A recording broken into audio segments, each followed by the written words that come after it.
and other administrative costs would still be in place. The time for administrators and other types of activities would make up that 25,000.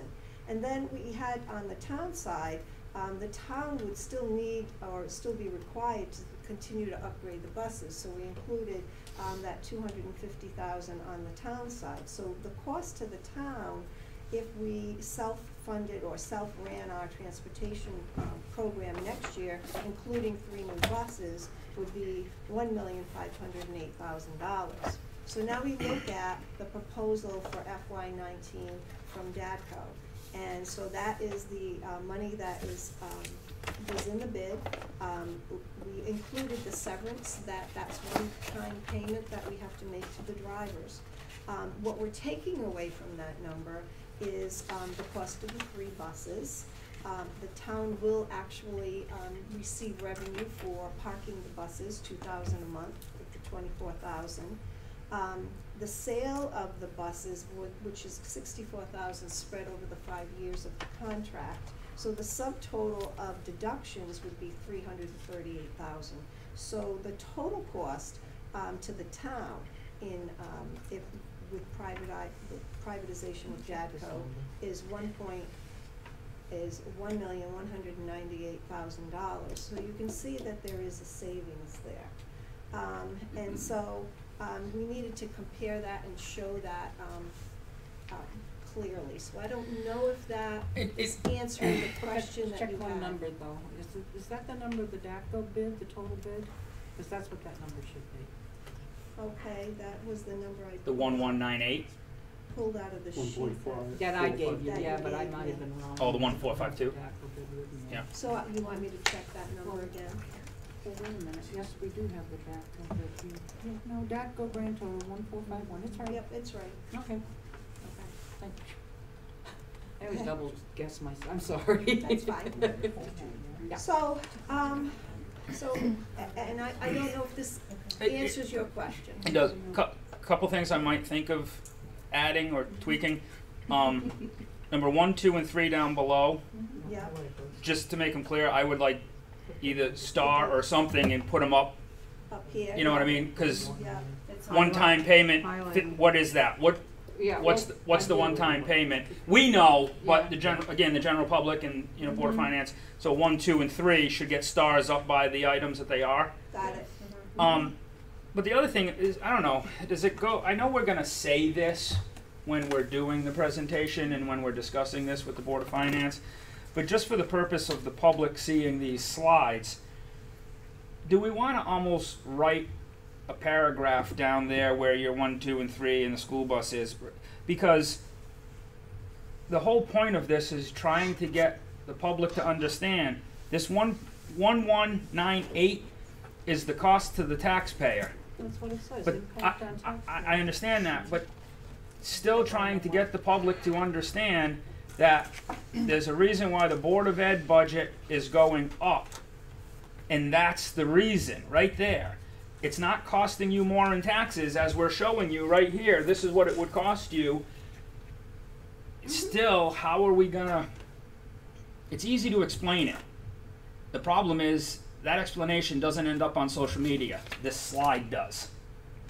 But doesn't that explain it to you, Sean? The impact on the taxpayers, because if I'm taking 2019 to the DATCO bid, is that the taxpayers are going to save $300,000. Basically, it's selling the, it's it explains not buying it to the me. bus. But that's okay. It's not buying the buses. It explains it to me. Okay. The question is, will it explain it clearly to somebody in the general public? And as we're seeing the head shake, that's the question we're trying to find out. Why, if we're going to privatize, why is it more? It's not clear to people that it wasn't clear to me. That's why people aren't understanding the difference between municipal versus Board of Ed. I think when we work with the numbers, you understand it because you're working it, but for the people in the community, I think they need a little bit more. All right, but what would you like to give them? I mean, this is showing, instead of paying a $1.5 million, if the school and the town kept the busing, we're now going to $1.2 million essentially. Right. you're saving $300,000, you're not buying buses anymore, but it's truly, and you're getting some revenue. Let me ask, if I get, I don't know how much clearer you can say this. He wants to put a narrative. I agree 100%, but here's the question I expect Okay. somebody to ask me All if right, they ask read the this. question. Well, then why is the budget going up? That's what I heard last night at the. That's the question that they're gonna ask. Okay. They're gonna look at this, Yep. and they're gonna say, well, if it's cheaper, why is the budget going up? Now, we can explain it. Easy. Because these numbers here in parentheses are income to the town, our revenue to the town, or our deduction from the municipal side. We can explain it. Well, that's what this is showing, yes. I know. Yeah. But you know what I'm saying? All right, find it out, I don't know. I don't know either. I just know that the people are gonna ask that question. Well, they did, it kinda got explained at the last Board of Finance meeting, if you had been at that meeting. I know. It did get Had a late explained, night. and I did see some dawn, coming up over Marblehead down there. Exactly. And I did see some glint of understanding, Right. yes. In the Board of Finance. In the Board of Finance, yes. I heard that too. Yes, so if What about they this? can understand it and we present it properly, yes, we could put some verbiage, this, the impact on the town. I don't know what verbiage you would I want know. to put down there. I don't know. We'll think of something. The question that they keep asking is why is the transportation going up over $400,000 on the school side? Right. That's the Well, question. this is it, 338,000 of it, or 250,000 of it is the fact that, 250,000 is the fact that we're not, the buses are now built into our side. I know, that's what I. We all know the And reason. $84,000, so there we go, we're over $300,000 now, Mm-hmm. bingo. I think the reason being why it's going up is because when we only talk about the numbers, we diminish the safety issue. And the safety Well- issue is that we need, in order to get the buses current, 3 buses per year, no questions asked. That's been established, we gotta get that done. Right. If it's going up $300,000, $275,000 of that is safety related. We gotta get new buses and we gotta put cameras in the bus. Okay, so that's 275 is safety Right, Joe, related. Then the 84,000, which is the severance. Which is a one-time. And that's it. It's a Right. one-time thing, it goes away next year. And then if you blew that column out to 2020, you're back down to your 2018 numbers currently. Pretty close. Yeah. Yeah, you are. You're Almost absolutely exactly. right, almost exactly. Very good point. Well, yeah, but there's an increase. Year over No, if you year. take the 84,000 out of that, you're down to about 1.1 million, No, which is I know, but the 1452 doesn't stay 1452, does it, Joe? I thought it escalates. 3%. No, it goes up 3%. No? It keeps me, Again, it's easy to explain in a conversation. right. It's easy. It's just trying to explain it in a slide if that's Visuals. the only information somebody's going to get before they walk into the voting booth. Oh, I see what you People always respond to visual Absolutely. pieces. Whether it's an arrow going up and an arrow going I mean- down, it's very, people are very visual. The other thing I'm wondering is, will anyone question how we arrived at that $84,000 severance number? Will anybody question that? We negotiated that. do. We negotiated it, it's in the contract. And you don't need to be polite with your, yes. And that's worst case scenario. Go. Okay. Oh, you're welcome to stay. Okay. We'd love to have you I'll stay. say I agree with you. I'm listening to it and I'm slightly confused about it. I'm like, what? Yeah. I mean, I understand the numbers. I get the numbers. It's just the wording of this. I looked at it beforehand and I'm like, huh. What are you looking at? Because you're not looking at this one. Number 12. Oh, okay. You guys haven't. Okay. Yeah. We've got Yeah, we one got big- them a different way. But You got 'em yeah, a I was different looking way. at it and I'm trying to figure it out. And I went to class for an accountant and I'm like, the wording is just a little Right. jumbled. It's It's almost to where I could understand it if I did sit through this, but at the point right now I think it's too simplified. I think it needs, like you were saying, a little more wordage Okay. per each one, because now that you're saying that you know, you're breaking it down to, this is maintenance to the vehicles, these are, you know, updating the, you know, The fleet stuff fee. for it. I think what you need to do is add a little bit more explanation in there as to, this is to update our vehicles that we have currently, this is to purchase new vehicles because other ones have broken down. Kinda add that extra little bit into it so that people can actually grasp it.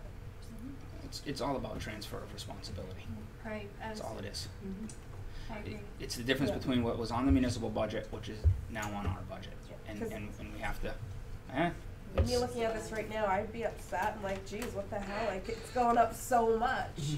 But now that you break it all down, I understand what's going on and why it needs to be that way. Get the word out there. Yeah, don't worry about it. Yeah, we'll do our best. Thank you all Nothing for to listening say. to us. Thank you. Thank you. Thank you. Good night, ladies. Okay, so we'll still wrestle with this, but at least it does show. I think everything here is good. And I'll try to come up with something and see what people think, and whoever else wants to try to come up with just the text, just discussing that. Yeah. Just a quick one saying, you know, the transfer. I think we ought to bring the safety issue into it. The cameras are for safety. Replacing buses, we need to do. They didn't do that this year. We got no new buses this year, even though it was in the budget. And we shouldn't have because. Right. Right.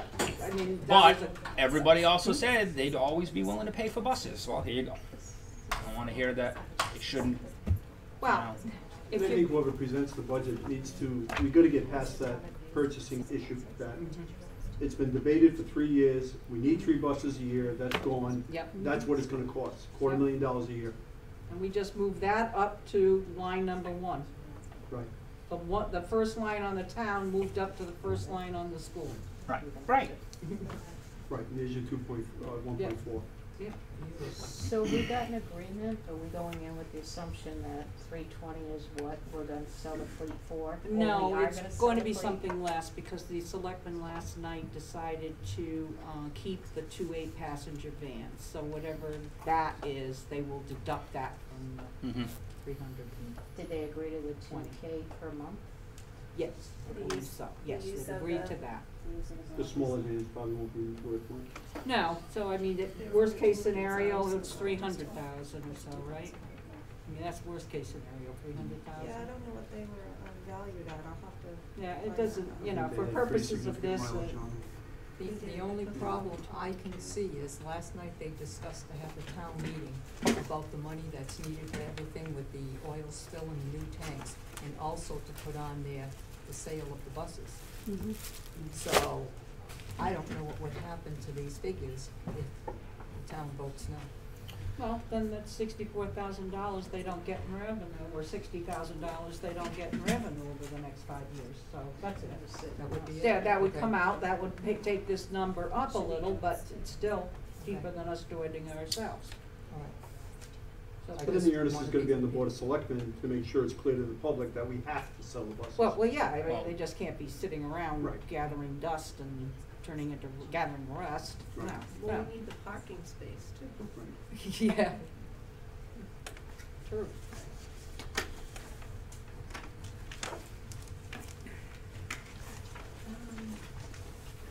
So the next slide, we ended up taking, the, positions that we had on, the staff shifting slides that we had, and basically put what those positions were, and then the cost of those positions, including benefits. So when you look at the changes at Mary R. Fisher, eliminating staff, the total for an elimination of 5 of those positions was $268,000. And then we look at the staff that we're adding, which was the certified reading specialist, a grade 1 teacher, and a social worker, and everything's assumed on folks taking a family plan. We went for the highest amount. That total cost was $243,600. So there is a savings on this particular page or on this particular school of $24,400. So, and then, the net elimination is, 2 positions from, Mary Fisher. So my question would be, we're getting rid of I'm just playing devil's advocate. Okay. We're getting rid of 2 positions and we're only saving $24,000. Because we are going to, so the important thing is, when we're talking about adding a certified reading specialist, a certified reading specialist is certainly can deliver services to students, in a more, direct service delivery than reading paraprofessionals. Reading paraprofessionals are not reading certified staff, and so it's important that we have a certified reading specialist. We know we put that certified reading specialist into the Alliance plan from now until the end of the year. We want to sustain that position over time.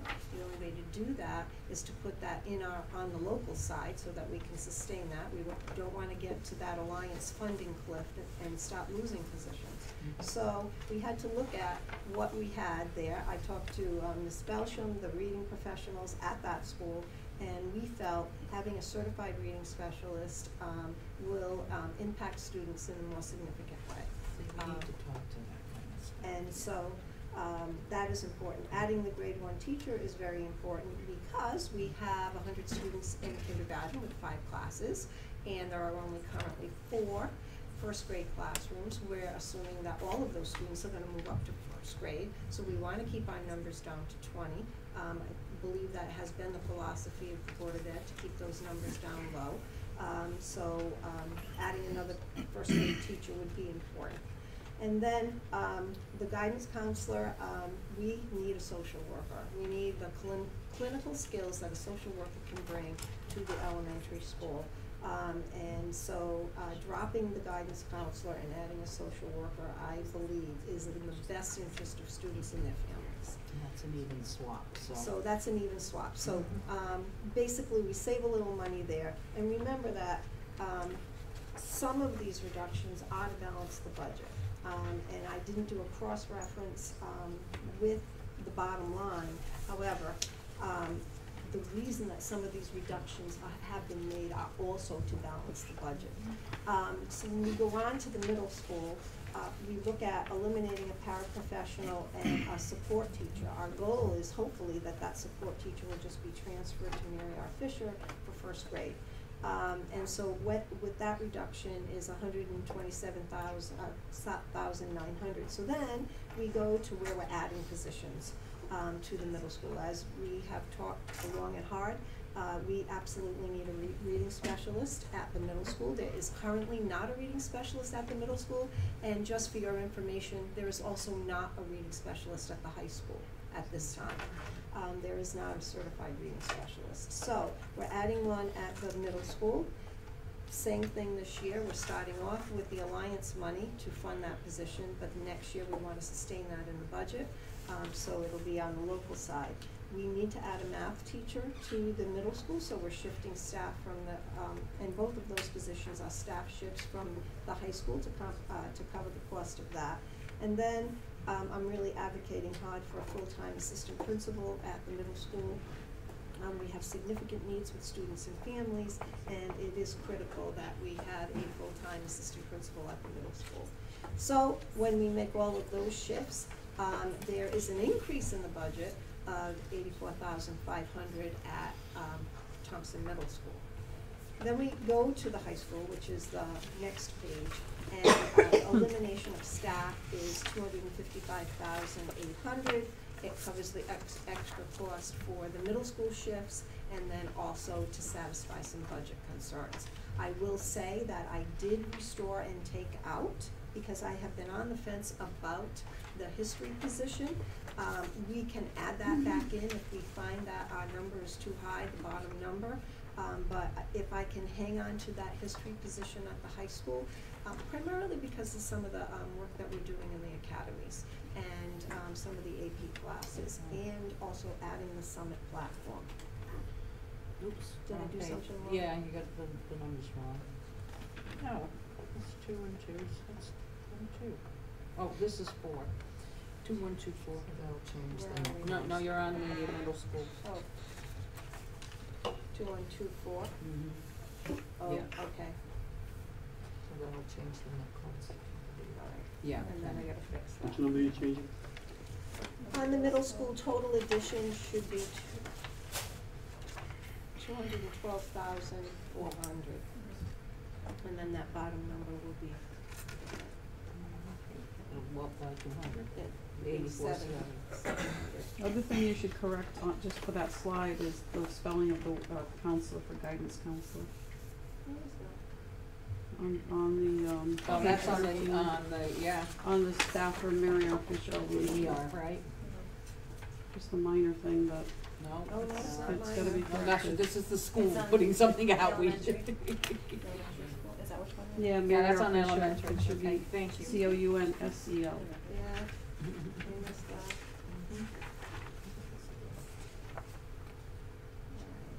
And so that's it for the staff shifts. Other than that, we haven't changed anything else as far as the budget highlights, and I do have, Scott Sugarman here to go over the special education highlights. I have Bill Birch to go over the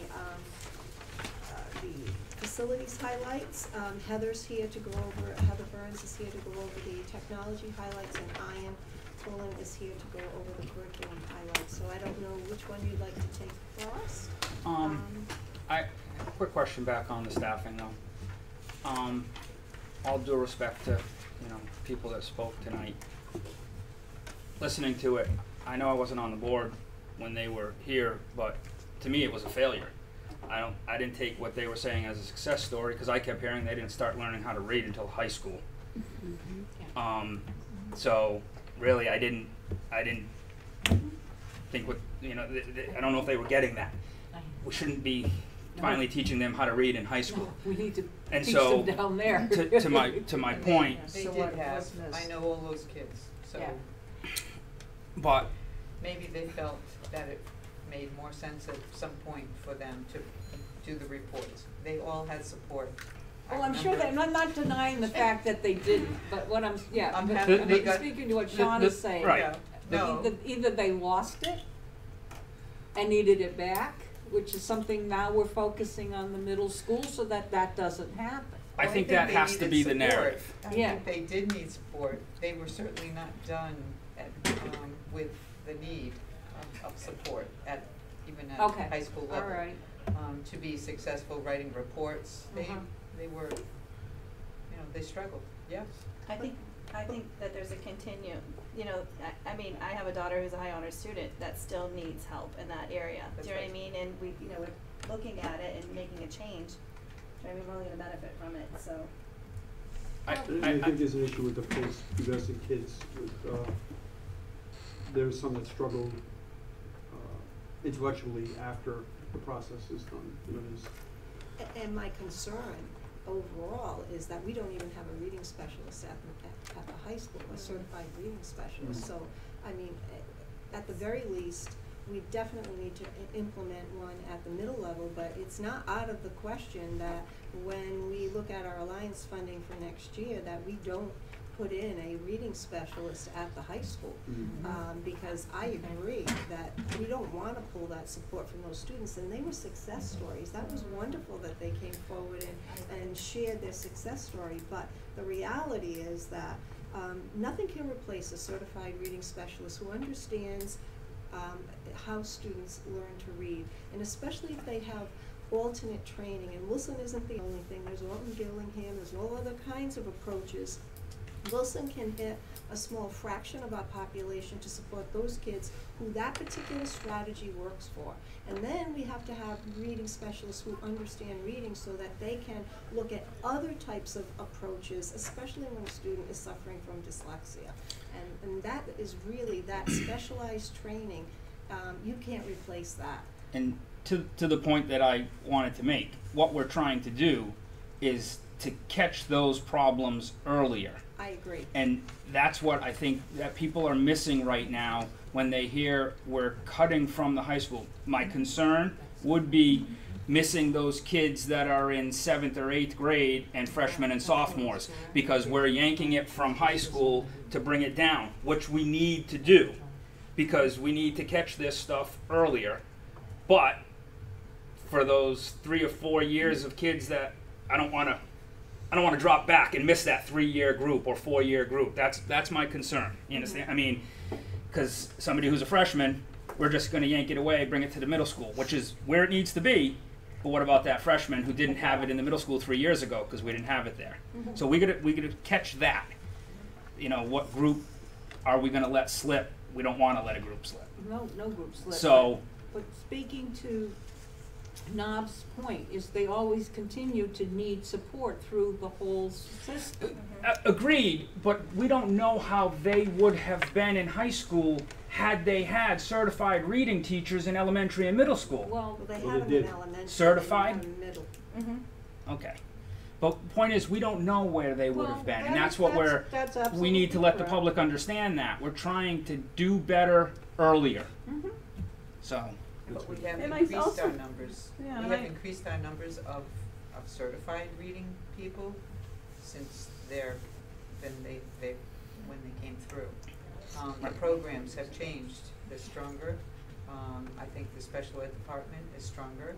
Scores are going up. And I have to say, you gotta look at also what supports are at home. right, I That mean, we're was- talking 10 that to was gonna be 12 my years. thing, because she clearly said, you know, her parents compared her to her other two sisters, so she could have that mental block from home preventing her from There's a that lot of partnering that factors. needs to be. But even taking the at-home factor out, Yep. you know, did we have back then what we have now? No. Well, you're talking 10 and 12 years from So removed we from are high school. shifting to a higher level So, of 20 years professionalism from the that's elementary. going to support. That's it.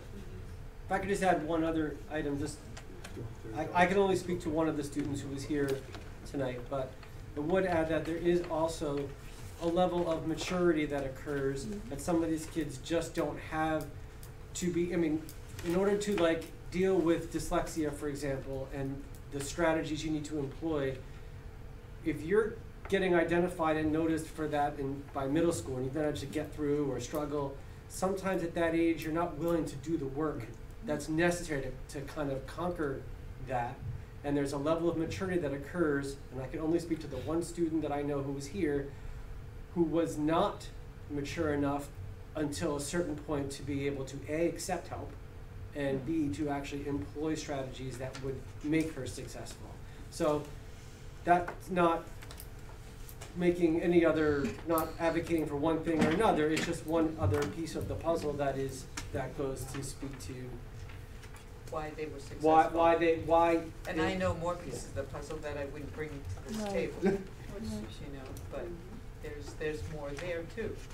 That maturity, sometimes there is, different other interventions other than Maybe that was the keeping point I was people. trying to make. So,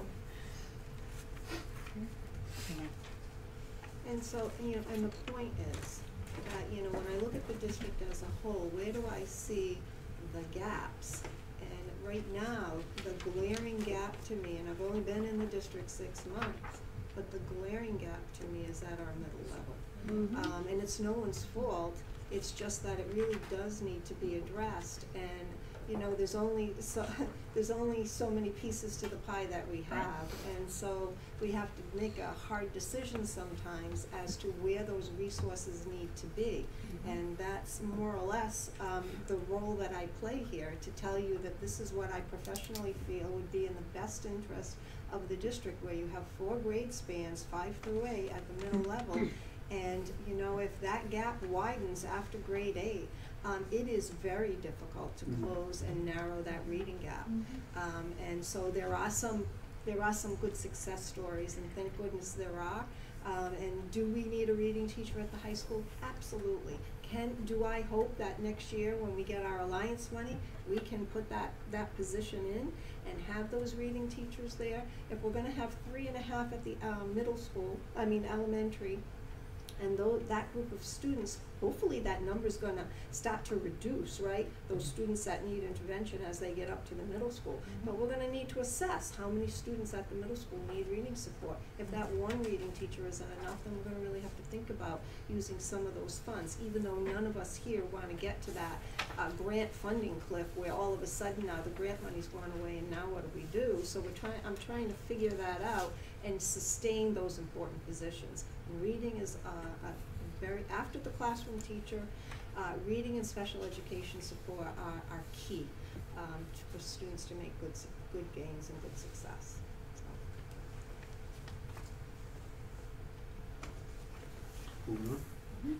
So, and then the others, maybe Mr. Sugarman wants to go first about the special education budget. I will say that in the short 6 months that I have had the pleasure of working with Mr. Sugarman, he has done an outstanding job in that department, and some of the new programming that he's been putting in place is going to pay off in the long run, both for students so that they can stay in district, but also have a positive impact on the budget. So I want to say thank you to Mr. Sugarman for all the work that he's done this year, because he has made significant strides in improving that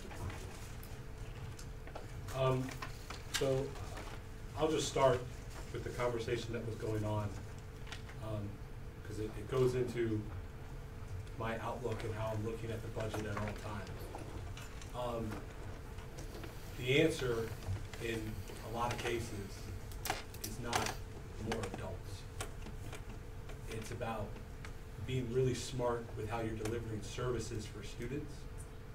And it's about being really targeted and making sure that the adults you have are trained at a high level to deliver the specialized instruction that the students need.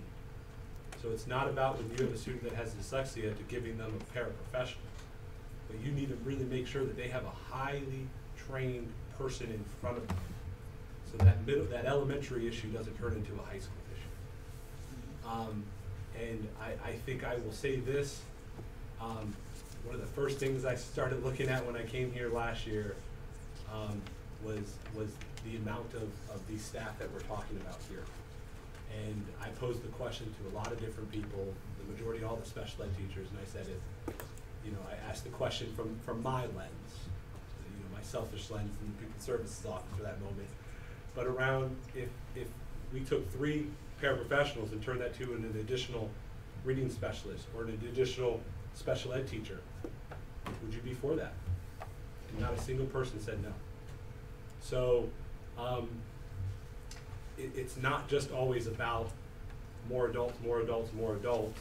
It's about really being smart of how you're utilizing the adults you have with the appropriate training to target the student needs that you have.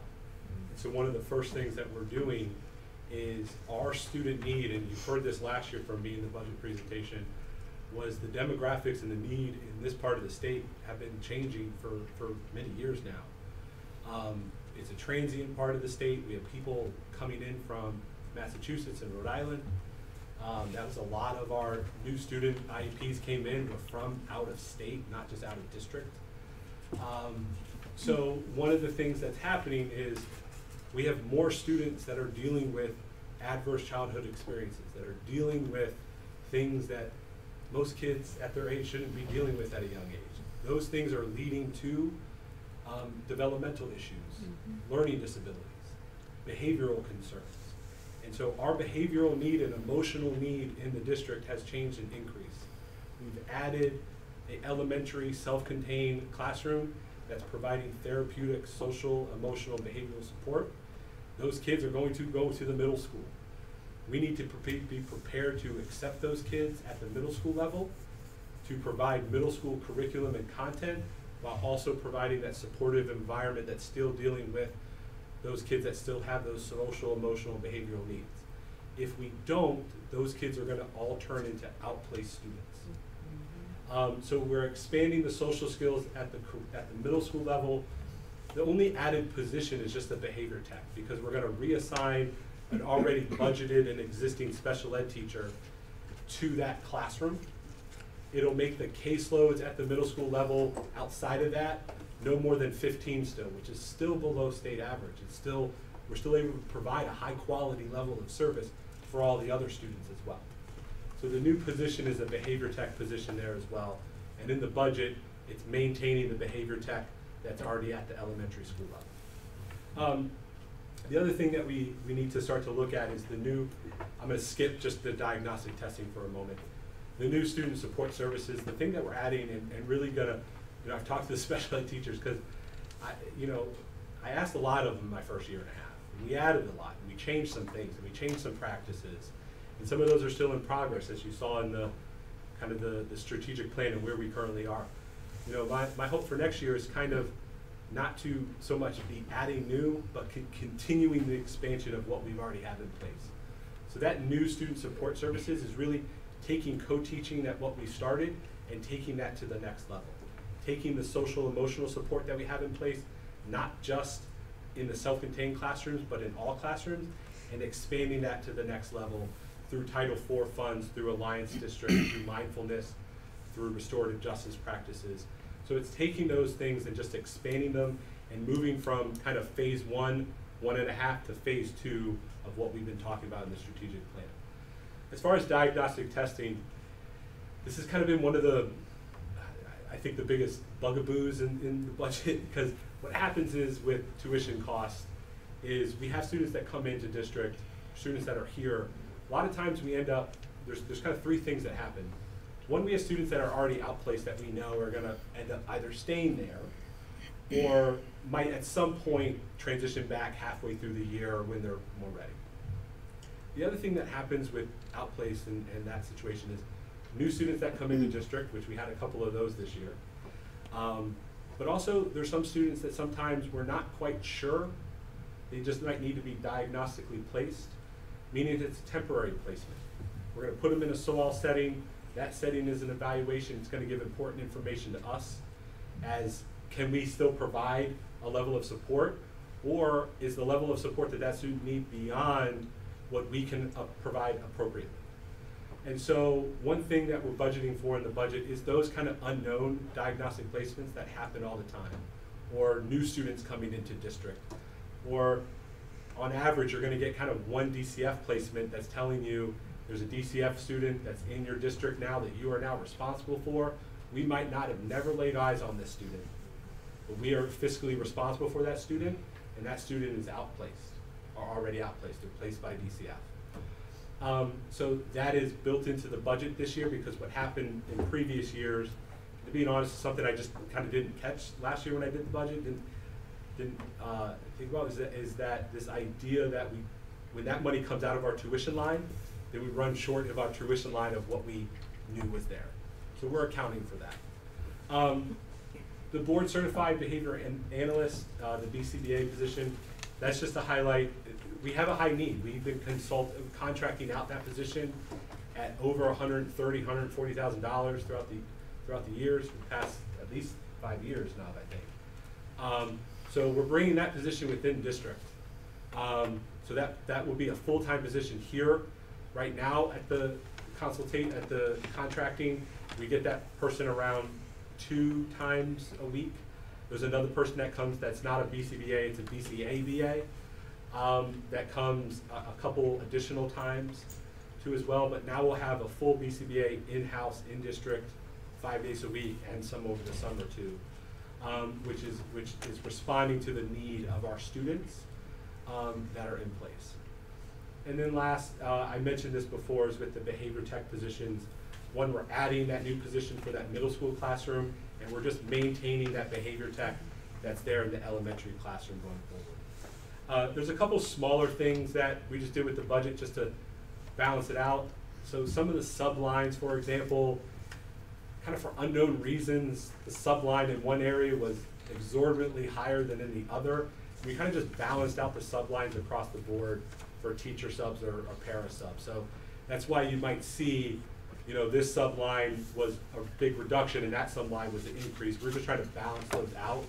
It's easier for us and my admin assistant, who really keeps me in line around everything, kind of helps us kind of manage the budget on a yearly process. We don't have to move as much money around if we just have some things be equal. And the other thing was we looked at There's a couple things that were moved off the budget, some insurance things that were there that shouldn't just kind of be part of the special ed budget.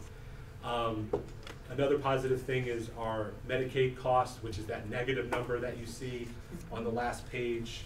Try to give you the exact. It's I think it's 50890. That Medicaid cost. It also includes Medicaid tuition. So that number that you see currently for this year, which is around 20,000, there's actually 2 tuition checks that we're providing services for kids that aren't in Thompson, that go to school here, excuse me, but they're another school district's responsibility. That hasn't been deposited yet in that line item reflected there. So the Medicaid cost is continuing to go up, and that's what that negative number means. That's where we put the Medicaid checks that we receive on a monthly basis.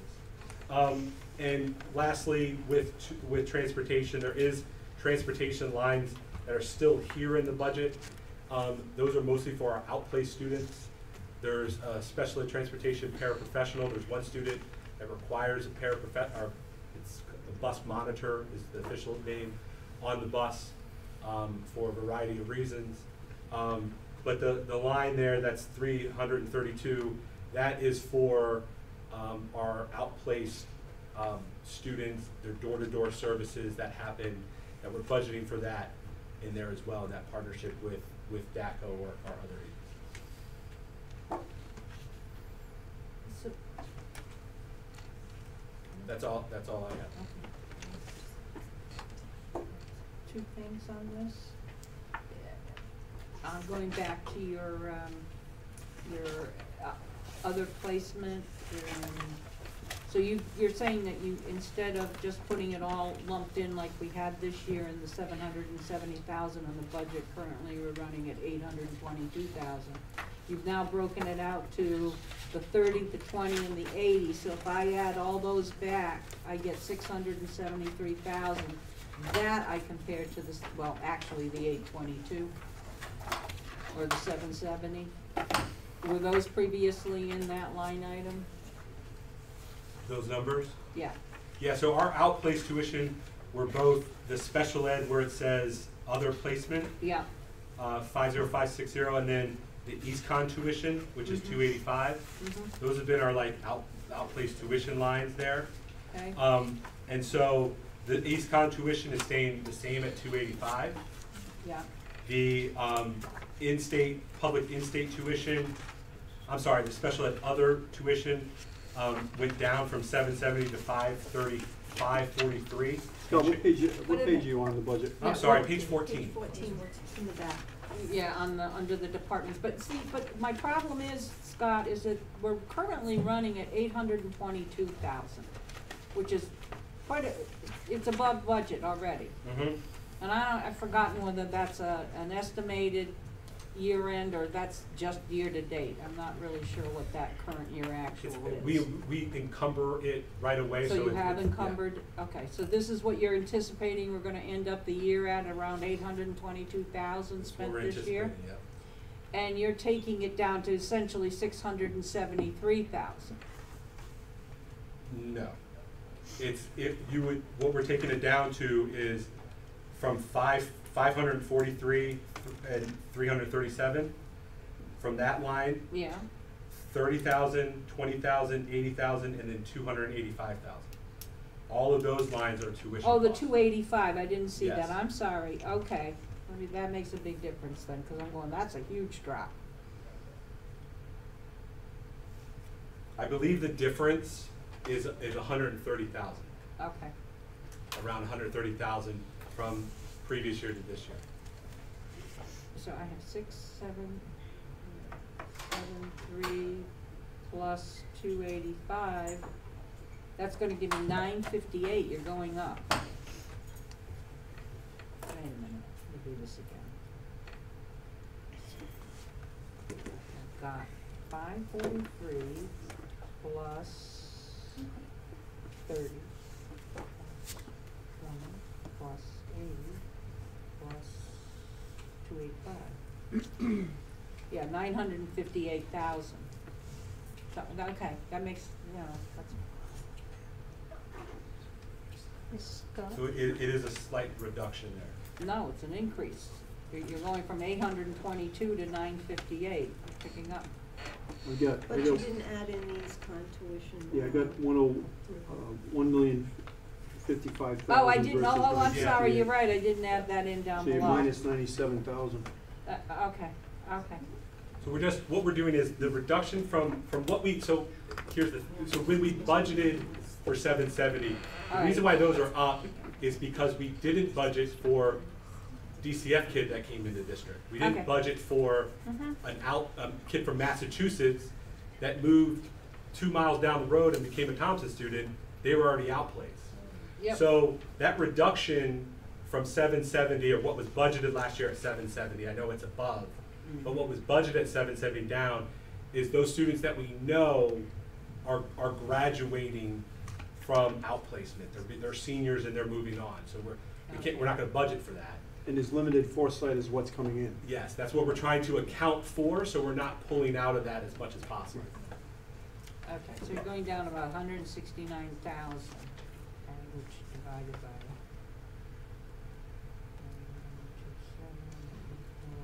Well, 97 total. If you take all those tuitions.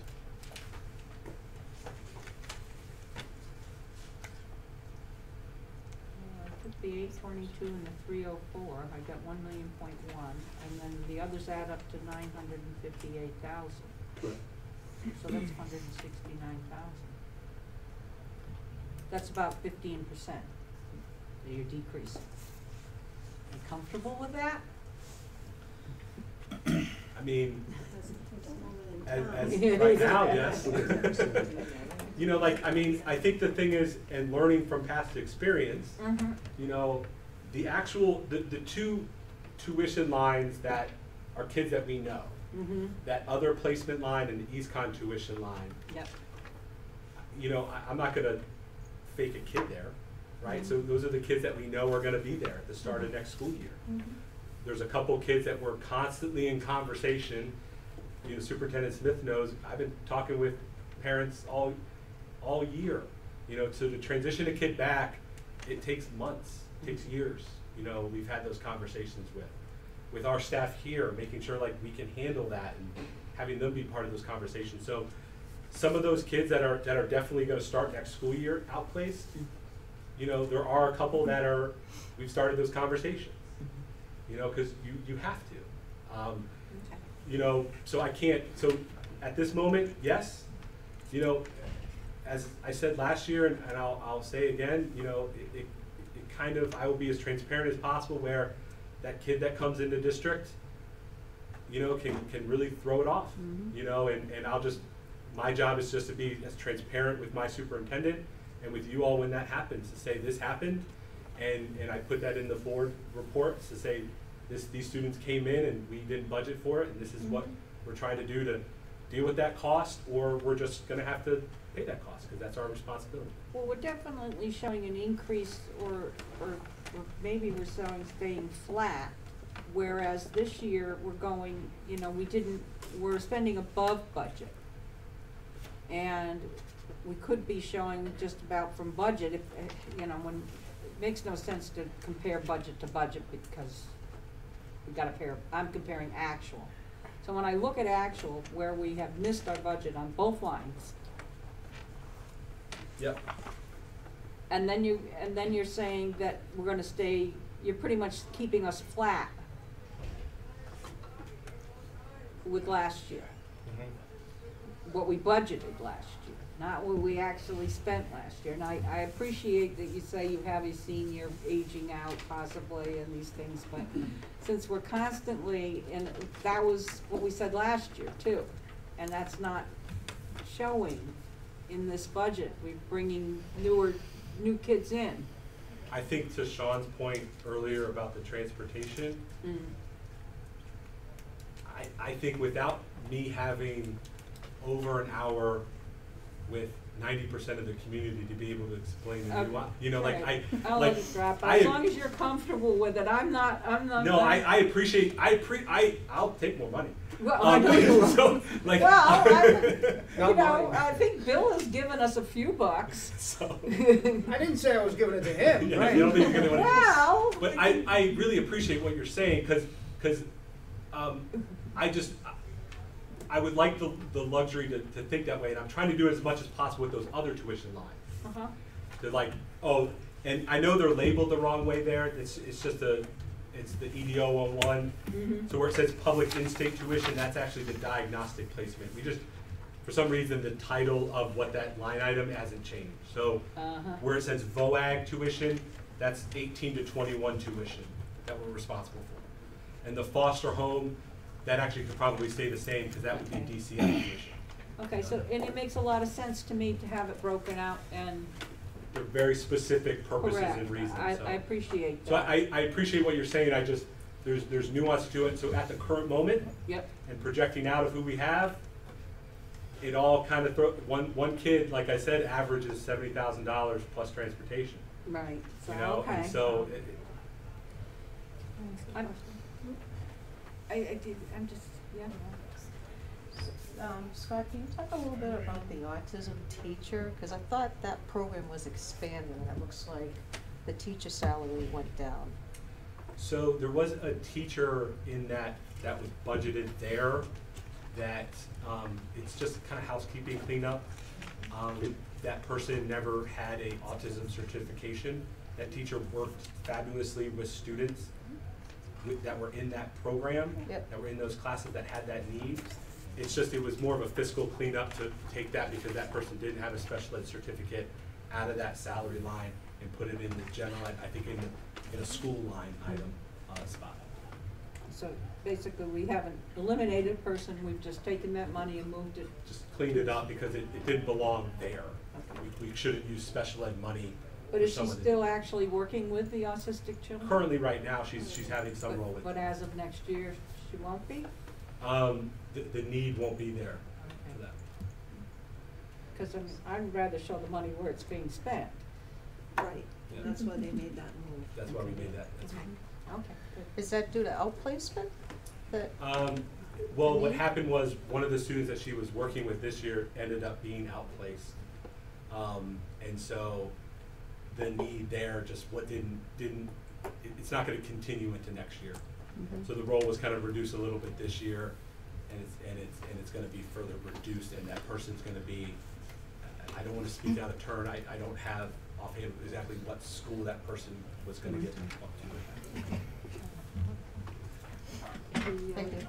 The addition of the 2 behavior technicians, are they full-time or part-time? They are full-time during the school year, yeah. Is that, so they don't work, they're not budgeted to work over the summer. Okay, and their salary is going to be $35,000 each? No, total. That's what the number that we got from the financial director. Around based off of their, I believe we had it at $14 an hour roughly. And they budget out, because there's some days where the paraprofessionals, which they kind of follow that schedule, they don't work, so they don't get paid for. So that was the number that I received from our financial director for salary. What line is that? Comes out to about 35,280, but if you add the benefits in there, about 47, so it's Oh, not. I see it, yeah. In my report, the benefits also. It's, I believe that line item starts on page 14 at the bottom and then carries over to 15. Is that what you're looking at? Thank you. Yeah. So it like gets cut off the number, and then the number's at the top of the page on 15. So, okay, so it's basically, that may be overstated a little bit?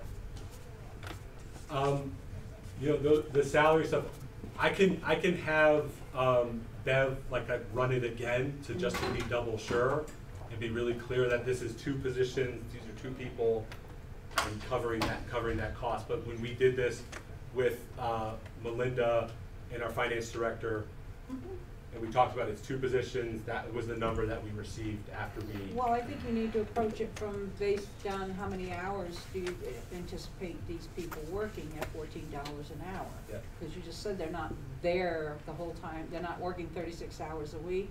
Yeah, so they're working, but there's some certain, based off of their contracts, there's certain PD days where they don't work, they don't come in, they're not scheduled to be there, So if this number's close enough and you're comfortable. And early release days too. Early release days, they don't, not required to stay, so the salary of paraprofessionals gets a little bit confusing because you have to factor all of those early release days, PD days where our teachers are here. Yeah. They're not required to be here, so they're not. Correct.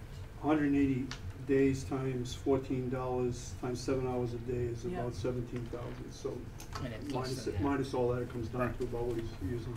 Yeah, but he can't put the, but the 17, he's going to 70 for 2. We already have 2 in place now? Not 70, it's 39,367. Oh. I think you're looking at the BCBA line. I am, okay, never mind. No, I'm looking at special service behavior technique, yeah, right, yeah. Okay, other salaries, okay, that makes sense then, never mind. It's at the top of page 15. Got it, then we're fine. The, I'm just looking at the wrong number, thank you. The breaking down the special services budget to specific line items, we had discussions before with the lawyer about that. Whereas if we approach a point where we can identify a Right. child to that line item, we run that gauntlet of is that legal or illegal, you know, so while from a financial standpoint I appreciate the numbers that way, we gotta be we gotta be aware of that. Yeah, I mean, for example, the state, when they release numbers to us, and public numbers, sometimes when you see Thompson, you see a little asterisk there, because the number's so low, they don't report it, because they're afraid of identifying students in the community. But So- I don't see a problem with this, Joe. Well, Because it works with multiple kids, doesn't it? Which one are you having a problem with? I mean, because no, I'm saying when we get, let me go back to 14. So for instance, the 18 to 21 tuition, it might be, maybe that's a problem? yeah,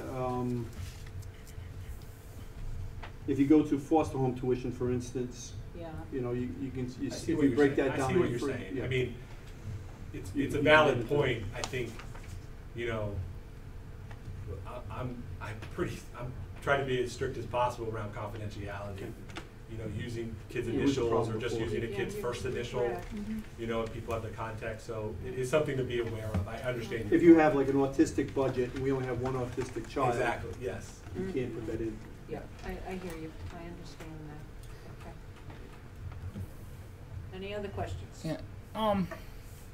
It was brought up, where is the autism program trending?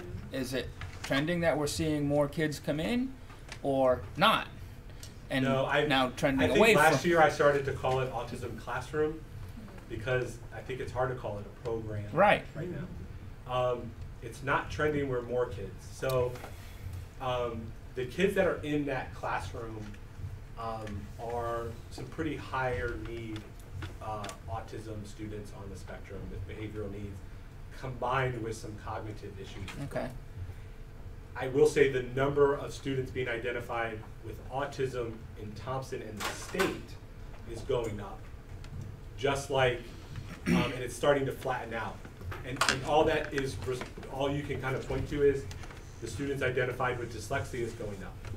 Is it because we're just 2 years doing ago, more the testing? state passed law that said more attention and there needed to be someone designated at the State Department for dyslexia and resources.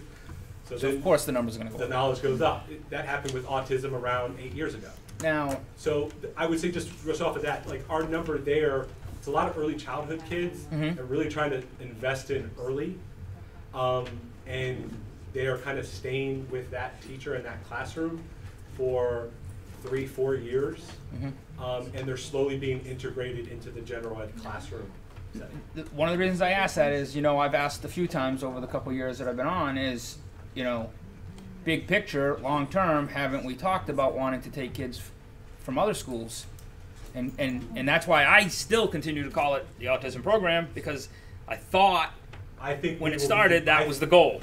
I think we are more likely to take kids into our self-contained behavior classrooms. And that's fine. I just was clearly under the impression when that room started, it was an effort to possibly bring in revenue and save us money by having an autistic program Yep. that other schools could send their kids to, Again, and as I we're said- clearly not going that way, I guess. Again, I'll say this, I wasn't You here need a when, certified individual to. No, teach that. I understand that, Yeah. but I wasn't here when that was started and designated as a program. I think one of the things that was lacking was when I came on and called every district and went to Comcast meeting, every other school district was doing the same thing we were. okay, So then it was like, they're like, nope, like, we have our own autism fair enough. program. You That's know, fine. and it was like, But- okay. But I will say this, Right. we've already, so I wasn't here for that, but when I I get it. talked to them, because I remember hearing from you all, reached out to Putnam, and, no, we have our autism program. But I will say, we've already had 3 school districts visit our self-contained class. So when us consulting with EastCon, and people reach out to EastCon's telling them, hey, Thompson did this real fast. Right. Now, that's unusual, and we got lucky with someone coming into district and identifying a great behavior tech right away, and a teacher in district wanting to take it. So there was some luck involved. But consulting with EastCon saying, hey, don't use Thompson. I mean, there were some things in place that happened, but the steps that they went through were very positive steps to go through to get that started. I think they're saying that because we consulted with EastCon for 8 weeks, so they're self-selling themselves. But we've already had a couple districts visit because they've reached out and said, hey, we have this kid, we don't want to outplace for the rest of the year, you know, what can, and they're kind of talking internally right now. Okay. That's encouraging. So. Yep. We do have two students that are here that we're getting tuition from, special ed tuition from, as well, that I mentioned earlier. In that room, or? It's one student is an early childhood student that has some contact with that autism classroom. Gotcha. And then one student is not in that classroom, but it was from another school. I don't want to Either get way, too much. I got will you. I start got to you. self-identify. I just want to know if it was that classroom. That's all. Yeah. That's fine. Kevin, before we move on to the next item, just a general question, maybe Ian, what are we doing with the Northwest assessment? Are we doing anything with that right now? What, Your we use confused it. face tells me no. No, we're not doing anything differently. We use. You still We used NWEA map testing for cohort grades analysis and all 2 that? through 10. We do it 3 times a year, grades 2 through 8, and twice a year, 9 and 10. Have we been getting any viable or reasonable cohort analysis out of that? Absolutely, and actually the principals are using that particular assessment as the basis of their own evaluation goals and improvement.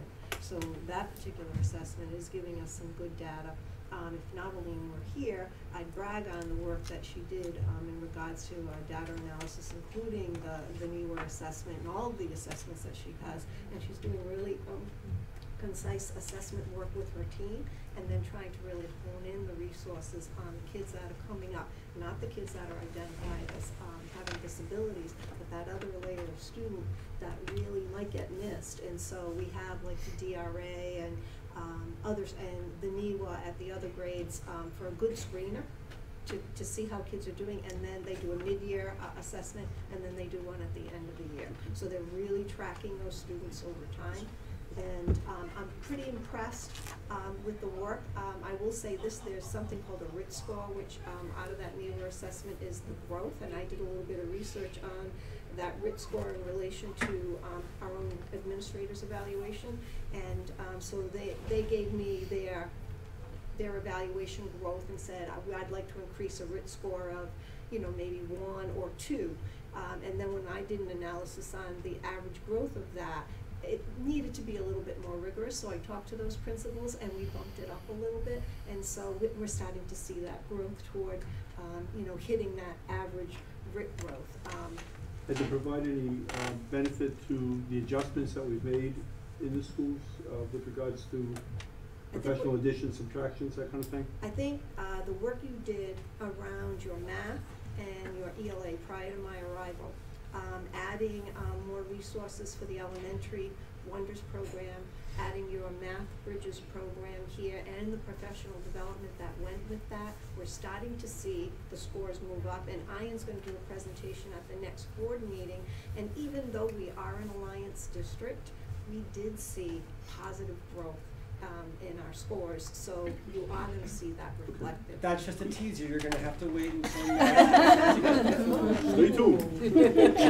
Ian, could you maybe just give a slide on what we're doing with the Northeast, the Northwest assessment? I can.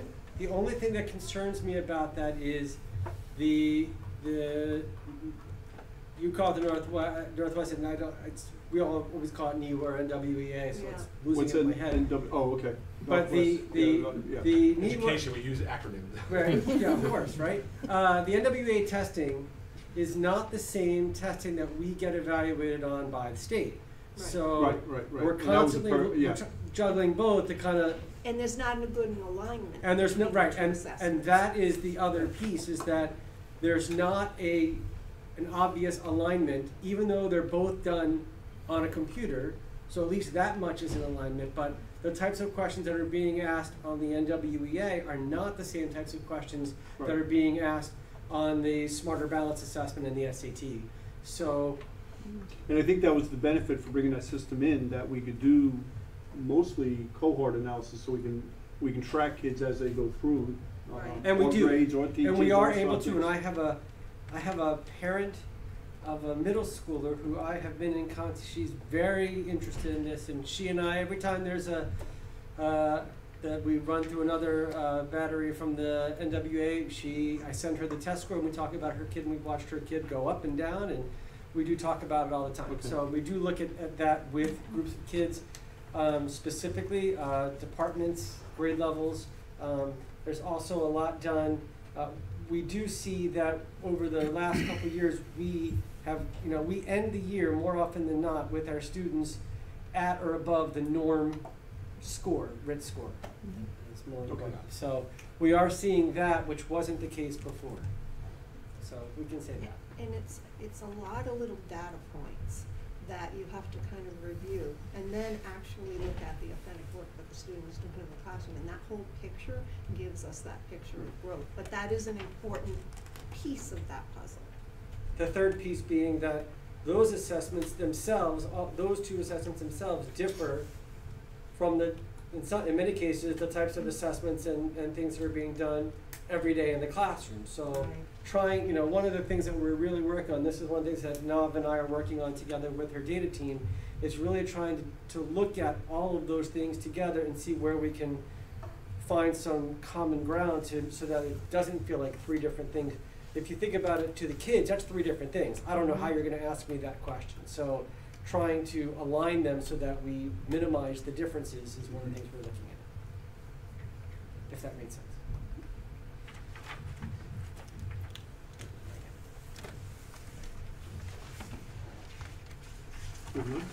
Any other questions for me? You want to talk about? I was going to say, while he's up, while I'm up, go to the curriculum. Yep, jump 2 slides. I think I'm 2 slides ahead. Sorry, Heather, I'm going to give you a little reprieve. You have to think a little bit longer about yours. Much like myself, it's a short slide. It's got really only 2 items. The big one being summer curriculum writing, that a lot of the work that needs to be done is through curriculum and instruction and improving instructional strategies. A lot of the money that we use on those things comes from our Title II grant. So my budget that you'll see is very similar to what it was this past year. There's a little bit of increase, and that is to reflect the team piece. For those of you who aren't familiar, I think we talked about it recently, or one of the previous board meetings, the state mentorship and how teachers get evaluated in order to earn tenure and so forth. That program used to be funded completely by the state, and this year the state when they were finally passed their budget, decided to pass on some of those funding necessities to us. They didn't change the law, so we still have to do those things, but now we're responsible for funding it. So some of that, right, no surprise. So some of the increase in the budget is reflective of now putting that money that we had been spending on average into the budget. Some of what's there is more or less just a holding number, because I don't know exactly how many new teachers are going to be coming. If we have a couple of retirements that we're not prepared for, or new teachers who do need to come in with some of these positions, depending on where they fall in their track, we may have to include them in the team program. So I have to budget to have them. There's also the possibility that that won't be the case, and that that money won't be necessary. But that's the What's number. the estimated cost per new teacher? The teachers who are the mentors get paid $500 a year. Okay. So if we have, all right, so we don't typically get dozens of teachers, we get a Correct. handful. So there isn't, I basically just moved the same number over. Right, okay. Some of the teachers are still going to be on, because it's a 2-year program, so some of the teachers are going to be on a second year. Teachers have 3 years if they need it. Most teachers only go through for 2, but they get 3. So To get tenure? to finish the team program. Okay. The team program is usually the first 2 years, although you're entitled to 3. Tenure is after 4. If you're a new teacher, this is for the new teacher program. If you've already earned tenure in another district, then it's only 2 years, and then you earn, but you don't have to do team. So. We have a teacher that we took in this year that doesn't have to do team. We have a teacher we took in doesn't have to do team. We had a teacher who did have to do team, the phys ed teacher who we initially hired, but the teacher, when he resigned, the teacher we brought in to replace him did not need to do team. So that's a little money that we actually ended up saving from this year. So how does that work? If you have tenure in another district, you come here, you still need to work 2 years to get it here? Is that it? To get tenure, yes, Here. but you don't have to redo team. You only have to do team once. Right. And how long is tenure if you're new? I know the team is 3 years, but is 4. 4 years. So you do team for 3, and then the 4th year. as long as you don't- After the 4th year. That's okay. It's usually granted the first day of work after the 4th year. Do we get any kind of discount if a Completion of teacher? the 4th year? Oh, I'm sorry. I'm sorry? Okay. Completion of the 4th year? or Yes. beginning? Okay. It's the beginning of the 5th year. So they have to complete 4, and on that beginning of the first day of the 5th year, they are considered tenured. Can a teacher mentor more than one? So we get like Yes. buy one, get one at No, half no, no, price? they get paid for both. I have one teacher doing that. I had one teacher doing that. Sorry. And then we also spend money on, part of the program includes teachers have to review papers in order for the new teachers to show proficiency in the various modules of the program. They have to write reflection papers, and we pay teachers to read those papers and score them who've been trained. But I mean, overall, it's not a big chunk, but that's where the most significant increase in my budget comes from. The rest is just a couple thousand. I think I added to the budget, to the line that we use for professional development for teachers who we send out for training and other things. And that's honestly the best thing we can do for students. All the research shows the most important thing of everything in the success of the student are the teachers. So the best thing I can do is invest money in getting them to be the best trained they can be. And we do have some work to do in some areas. And so I really want to try to make that a robust thing that we do. I had planned on doing some of that this year, but I had to absorb the team into my budget this year. So next year I'm hoping to really be able to use some of that money to get teachers who need training in various instructional strategies that I can't provide myself. And luckily, we have the other professional development money under Title II, and then also from Alliance. So we have good professional support over the next couple of years, for sure.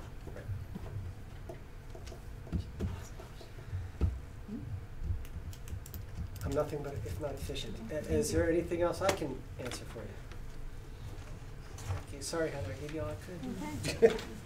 Out of time now. So I guess kind of to segue into the professional development Ian was talking about, is I will be working, so I guess I'll skip down to staffing reorganization of my department, which I'm sure you guys have all heard of, that Danette will be taking on more of the Rediker, the student database duties, reports as needed from the principals or the superintendent, which will free up a lot more of my time in anticipation of the Chromebooks so that I can provide some training and support, and not only for the teachers, but for the students. Digital citizenship is extremely important. We have to make sure that they understand that before we give them the Chromebooks. The parents, and just providing security measures for them when they take the Chromebooks home. We'll be responsible for that and monitoring that. So I guess to jump to the campus infrastructure plan, that's the E-rate we applied for. We'll be getting $94,000 reimbursement so that I can revamp the wired infrastructure to support the wireless and all the Chromebooks, which will also help me to support the Summit Learning Program at the high school when we also deploy Chromebooks for grade 9. And that's me also supporting the students, the teachers. The hardware redeployment and upgrades, that's getting all the Chromebooks with the Alliance program is going to enable us to kind of rethink where we're placing desktops in the middle school. We might want to reorganize that. We currently take advantage, we have an intern, so from QVC. And I think the high school has also reached out that they have some students that are interested in doing some hardware troubleshooting with us as well. So that will be really helpful and beneficial to them and to us. What else did I want to talk about? And getting Tracy full-time. I'm able to utilize her a lot more. She comes with a wealth of knowledge with network troubleshooting, so I don't have to rely so heavily on Apex, which is our network contractor. Other things in my budget, however, that have gone up are a lot of my services lines, and what that consists of is my software contracts. And so I have to say, since as long as I can remember, I've been level funded.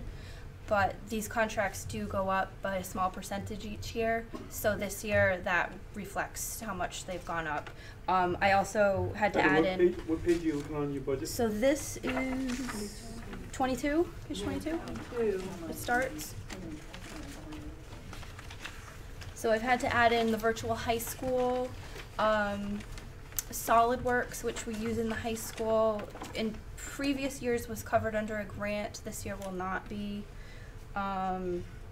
We just upgraded our firewall, which is more of an expense. That's also a yearly maintenance contract. We really had an old, outdated firewall, so now we're top-notch, up-to-date with that.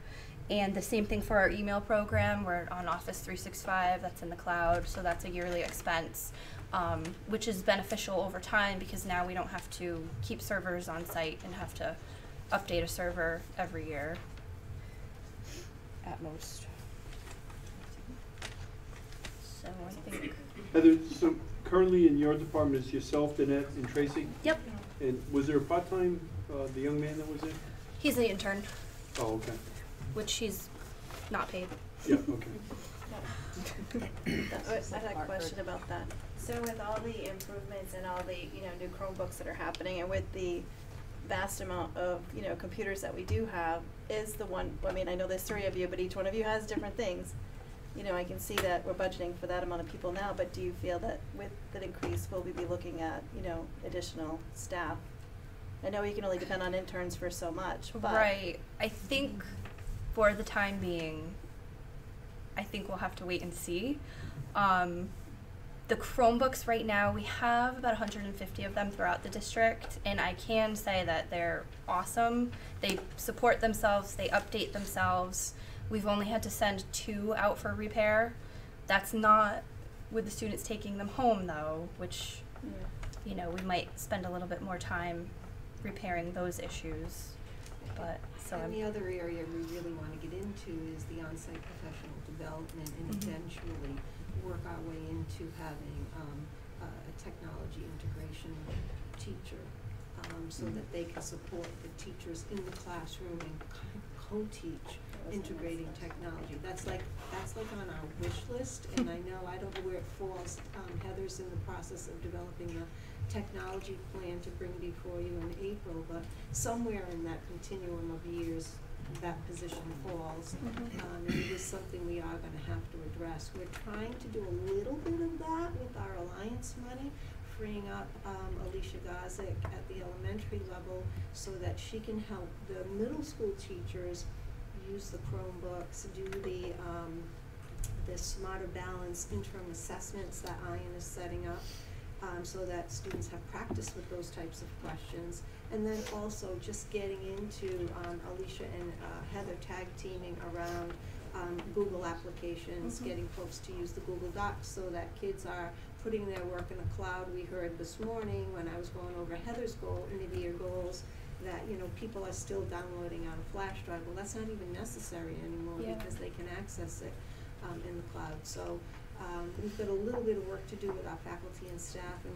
really that kind of PD is an after-school PD. It's really live with the kids in the classroom. So that's why the restructuring in her department is so critical, to free her up so that she can do some of that work with the teachers. The wish list would be to have an additional person. Because that would be important, I mean, especially with all the extra, I mean, that's just, I work with that, and it's key. You know, So- it's hard especially for with the one amount of- person, yeah. you know, It is, the if I entire could just district. add that our intent with the one of the academies in particular, at the high school, the Computer Science Academy, that, you know, once those kids are taking some of those classes as their juniors and seniors, a lot of them are going to have a lot of the training necessary that they actually could be very, you know, at a very inexpensive rate, be brought in even for a couple hours after school when they're already here to do some of that work, some of those things on site without having to use outside services at all, which almost increases Heather's department by, you know, a couple, 10, 20 kids of our own, giving them a work experience that they can put on a resume, which I would think internship opportunity. an internship I was opportunity. thinking intern. Right. What So- are you paying them for? Yeah, Well, absolutely. whatever the case may be, but the point is we may have the potential to increase her department, Right. Right. you know, without having to go out necessarily and hire additional personnel. Well, that's- Right, but when you look at how many computers do we have throughout the district, compared to three people, one person actually handling all that, I mean, that's a big undertaking to make sure everything is up and running right, and, you know, so I kudos to you. Yeah. We're gonna try our best. I got a couple questions. First, the most important question, is there anything in the budget to teach the Board of Ed how to use the calendar? It's hopeless. So we need I'm not sure if there's enough money to do that. I don't know. No, she's gotta teach me how to save the And save Chromebook. stuff to Chrome. But in a serious question, the Chromebooks, I know we've had some conversations at times about the number of students, I don't know if it's high or low, I don't know if we got into that, about that don't have internet at home. Is there any way to get data on Chromebooks? As far as. So they would if they- have service at home Yeah. for the kids that don't? So the new Alliance rollout with these Chromebooks, one of the things that we're concerned about is those very students that don't have internet access at home. Charter Communications has a program for $14.99 a month to bring internet access into those students' homes. One of the things that we want to do is put out a communication to the families as soon as we get the green light to order those Chromebooks, to contact somehow either the principal or Heather, letting them know that they don't have internet access and will need it so those kids can use the Chromebook at home. Once we have that data, we don't want to go into a classroom and say how many don't have, or even a survey. Sure. So we thought we would handle it that way, so we can capture how many at the middle school Now, actually need it. Is that a program that Charter does just in general or through a school? Yeah, it's an educational Okay. access program. Okay. we're hoping to fund those, obviously, because now we're gonna be on the hook for that $14.99 a month. We're hoping to fund that through the grant money. But thinking long-term, that might be an expense that another year or two down the road we'll have in that budget. And I'm curious, you know, I mean, And you I'd be can- curious how many are we talking Well, about? I you know there are some at the high school Oh, because sure. I've dealt with it myself. Sure, but is it 10 or is it 100? I'm just curious. You know, I'd be curious to know. And you can also use Google Docs offline. So even if they just wanted, they're taking it home until we find the number and we can provide them internet. They can Right. they can still continue to work on things at home offline. And then it It's just syncs like back. opening Word, you know. Okay. It's really a big thing though in the high school, you know what I mean? Because based on like, you know, especially the junior, senior year where they need to be able to have that, you know, it's not just for, you know, it's for filing for colleges, Yep. writing scholarships, you know, the docs are Essays fine to and come in, stuff. but it's a good thing that we offer that to, you know, those students. I just didn't know if there was like an, you know, like an iPad. Is there a data program for Chromebooks that would work? But that's what I was wondering, you know. Is there any other way? But either way, as long as we're figuring it out, that's all I was concerned with. So, I don't know. Mr. Bird? Bill. Okay, well, I don't have anything nearly as exciting as I am Heather or Scott. Oh, but you do. Working on keeping the lights on, and keeping the heat up. You're Oh, saving- you can have save some. us some You money have here. some stuff. I'm trying. So I just wanted to point out a few things in the budget this year. So this year, for the first time, the summer help is listed as a separate line item. And that comes in at around $35,000.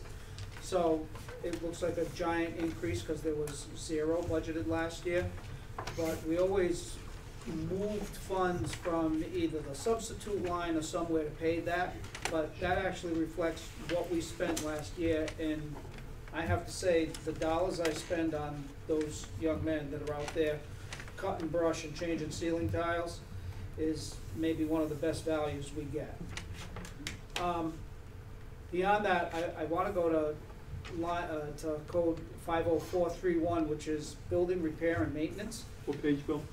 What's that? What page? Good question. No. I want to say 20, maybe? 20, yeah. Okay.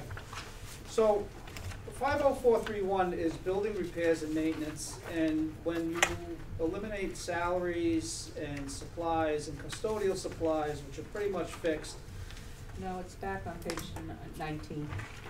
my mistake. Well, the code. That's okay. I'm looking at 20 for That's that okay. actual Yeah. code. It's on the top. 504. 50431 is on page 20. It's on Oh, page 20, that's where on is it? Mid part, About the middle, halfway. just below, just above middle. Building repair and maintenance. Total plant operations. Oh, I is got 2 it, second from the bottom. Okay, never mind then. Okay.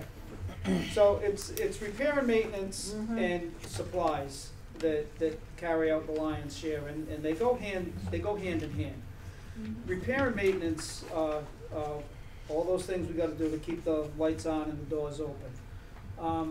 Well, you have to understand that we've got at least $110,000 in committed expenses that we're just not getting around. We have to clean the boilers, which runs about $17,000 a year. The sprinkler system, the fire alarm system, the generator service, all of those things that come down to the life safety that we have no choice. And the basic repairs, the electrician that has to come in occasionally, the people that service the chemical hood in the kitchen. When you add all that up, you come up to about $110,000 of that budget, which is currently stands at $254. Now, when we first came in, we were closer to $454. So we removed some items right off the bat. $17,000 for that new poured floor in the exercise room, which after our discussions last week, we're kind of thinking maybe we want to put back in. Oil conservation equipment to the tune of $40,000 was removed. Door sets for the rooms that don't have lockdown doors, to the tune of $75,000, which is now in the grant, so even though it's not budgeted, we're gonna get this hardware anyways. And interior shades for $21,000, which we're now going to get even though it's not budgeted. So some of the things that are still in there, like $4,600 to replace some oil pumps in the boiler rooms that we've been running since 1960. The middle school renovations, these are things that Mrs. Smith has pointed out that this is where she wants to focus. The middle school, and I have to agree, is the face of the district. This is where everybody comes in. This includes painting of this area, painting of all the hallways, refinishing the doors, refinishing woodwork, really just giving the middle school a facelift. Baseboards? And another set of bathrooms. We did the bathrooms in the 3rd and 4th grade last year. This year we've got the 5th and 6th grade targeted to do this year. Is that the one right At there? the top of the stairs. Over here. Nope, 5th and 6th grade, Fifth, over right. here at the top of the stairs. Take a Stairs to right. the right. Yep. Yep. Good. How about the baseboards? What's that? How about the baseboards? Well, when we paint the hallways, we'll strip the baseboards out. That goes, Swap them out? yep, part of changing them. So that all comes down to a little better than $75,000 to do this facelift. Now, that does not include the ceilings.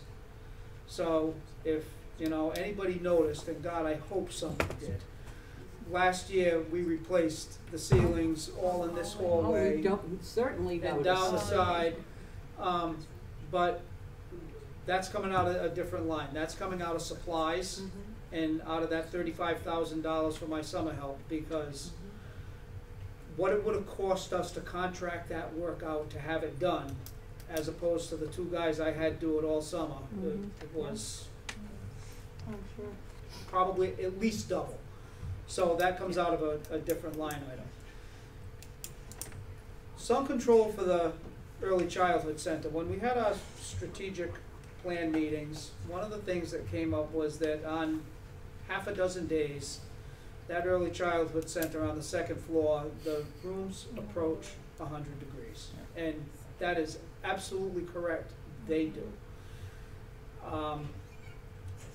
The suggestion was made that we air condition the elementary school. And my feeling is that that is probably a fiscal pipe dream. And you're talking about a half a dozen days a year. So I went another route and I contacted some representatives from 3M, and I'm proposing some sun control film on those windows in the Early Childhood Center. The tune is about $30,000. They say I can probably eliminate 65 to 70% of the solar gain. Is it perfect? Absolutely not. But it may be doable as opposed to trying to air condition the building. Curious about, for lack of a better term, some type of whole house fans.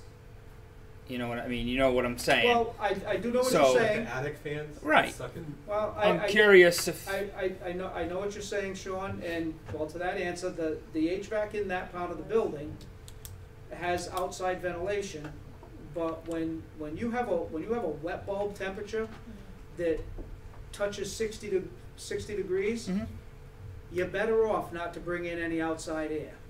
You're better off right, but I'm thinking to not ventilate. I agree during the day. What I'm thinking is, could they run, let's say, for 2 or 3 hours at night, bringing the air temperature down that much more? Well, they do that. They do that automatically. They do. Okay, so They we're do- bringing they do in that. the nighttime cooler air. So, okay, so to go down another road, when you talk about the control system, what happens is when you go into nighttime mode, unoccupied mode, Yeah. then the system will monitor the room temperatures. Okay. And if the room temperatures are above, Outside. no, if the room temperatures are above set point, above what they're set for at night, Yeah. okay, and the outside air temperature is low enough to make it worthwhile, then they'll cut. So they're doing okay. So okay, that's fine. That's Okay. Yep. Now, is that the second grade wing on, is it both sides of that corner where the tennis court, up and bottom, top and bottom? Yep. There is, in that part of the building, there are only 3 ventilation systems. There's one for the gym, there's one for all the classrooms, and there's one air conditioning unit for the office areas. So yeah, it is the entire area. The sun control would only be second floor, though. wouldn't No. it? Oh, you do it all? I proposed it upstairs Okay. and down. Yeah, Okay. that's good. I just know it doesn't get up in Um, my wife's room. So, we had 16,000 and change for penetration resistance to the vestibules, because we had made the decision that, based on the threat, we needed to do that whether we got the grant or not. But we got the grant, so that can be removed. As I mentioned last week, I've got, yes? No, sure. when you get to, I'm gonna ask about the numbering. Go ahead. It's not time yet? You didn't talk about the numbering yet. It's next, Okay. so I was just getting ready. So, so, as I mentioned last week, I've got 13.5 in for new custodial equipment, and that comes down to saving labor. If the guys can get more done with a couple of new pieces of equipment, it's not quite as good as having more bodies, but it's better than nothing. And just to that point, we have data that shows that we are 3.5 bodies short of what we need to keep this building clean. And that's based on state average? Well, that national averages. National average. Yeah, it's based on national averages. We invested in a scheduling program that can lay out tasks in square footage, in number of rooms, in number of hours. And to do what's reasonable, we're 3.5 short. Okay. So, that being said, I'm pretty certain that we're not getting 3.5 bodies. So we're gonna do the best we can with what we've got. Electricity, I've looked at electricity pretty closely. As you know, we did a lighting upgrade last summer. And based on the first 6 months of this year, we've cut usage by 16.9%. So, using that, and based on our rate, and the rate fluctuates month to month, it's not standard. Delivery rates go up and down, but I'm pretty confident that we can cut 15,000 from electric. And oil as of today, and I hate to go out on a limb, but oil as of today, I'd be comfortable at $2.50 a gallon as opposed to, I believe it was $2.85 when we did the first run. And still at 120,000 gallons, and that brings us right down to around 300,000. And I'm still hopeful that before we actually buy the oil, we might be able to get a better deal on it. But we watch it day by day, and the town did, I talked to Orla this week, and the town has decided that they're gonna go in with us. It's not, that's not gonna be a huge boom for us, cause it's not that much volume, but it's gonna be a big boon for the town. So, you know, you go back to what you said about transportation, and yeah, okay, it's costing us a little more money, the town is gonna save money. The town is gonna save money by buying oil with the school. I think we should make that point. Just like the town saves money with Yeah, insurance. insurance. Yeah, We're- the you town know, saves money. I think we with a lot should of stuff. certainly make that point that the town by. Well, this is the first year too that we can talk about the insurance, Yeah, right? the Because it workers' wasn't in the comp budget last insurance. year. Don't know, yeah, we Right? didn't have enough data to go there, but, Well, we know Bill, they who are save your money. 2 companies again that you use for the oil? So the 2 companies that have bid on oil, the last, I wanna say 3 years is Dime and East River Energy. DDLC used to be a player, but the last couple of times I've asked them for a quote, they haven't gotten back to us, and I don't know why, I always paid the bills. Question on the building numbering. I'm curious who sets that up. The only reason I ask is, when Tara came home from last week's PD, which at least she really liked, thought the troopers did a great job with what they did. one of the things that caught her attention was that the buildings aren't, for lack of a better word, I'm not sure how they put it, they're not named properly. In other words, So I'm working with Graphics Unlimited. Yep. And they were actually here today. We started to go over it, and so the buildings are going to be broken up into sections. Mm-hmm. The 3 schools and the admin section, and we're going to break those up based on where the physical penetration doors are, because that's physical and that's not going to change. On any given year. Yep.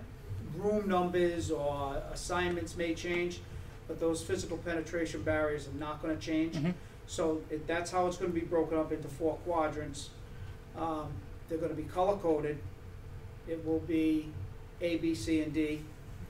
And so each room will actually have an alphanumeric designation. Mm-hmm. So, for instance, if you're in the admin building, it'll be, the door number might be A101, and it'll maybe be red. And when you get to the high school, it would be B101, and it might be blue.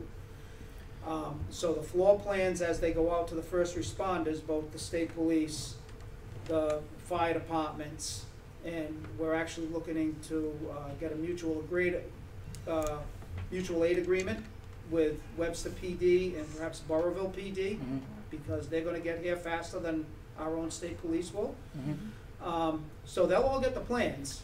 The plans will be color-coded, alphanumeric numbering. The rooms will all be numbered on the exterior as well. So right. whatever Tara's room number ends up being, right.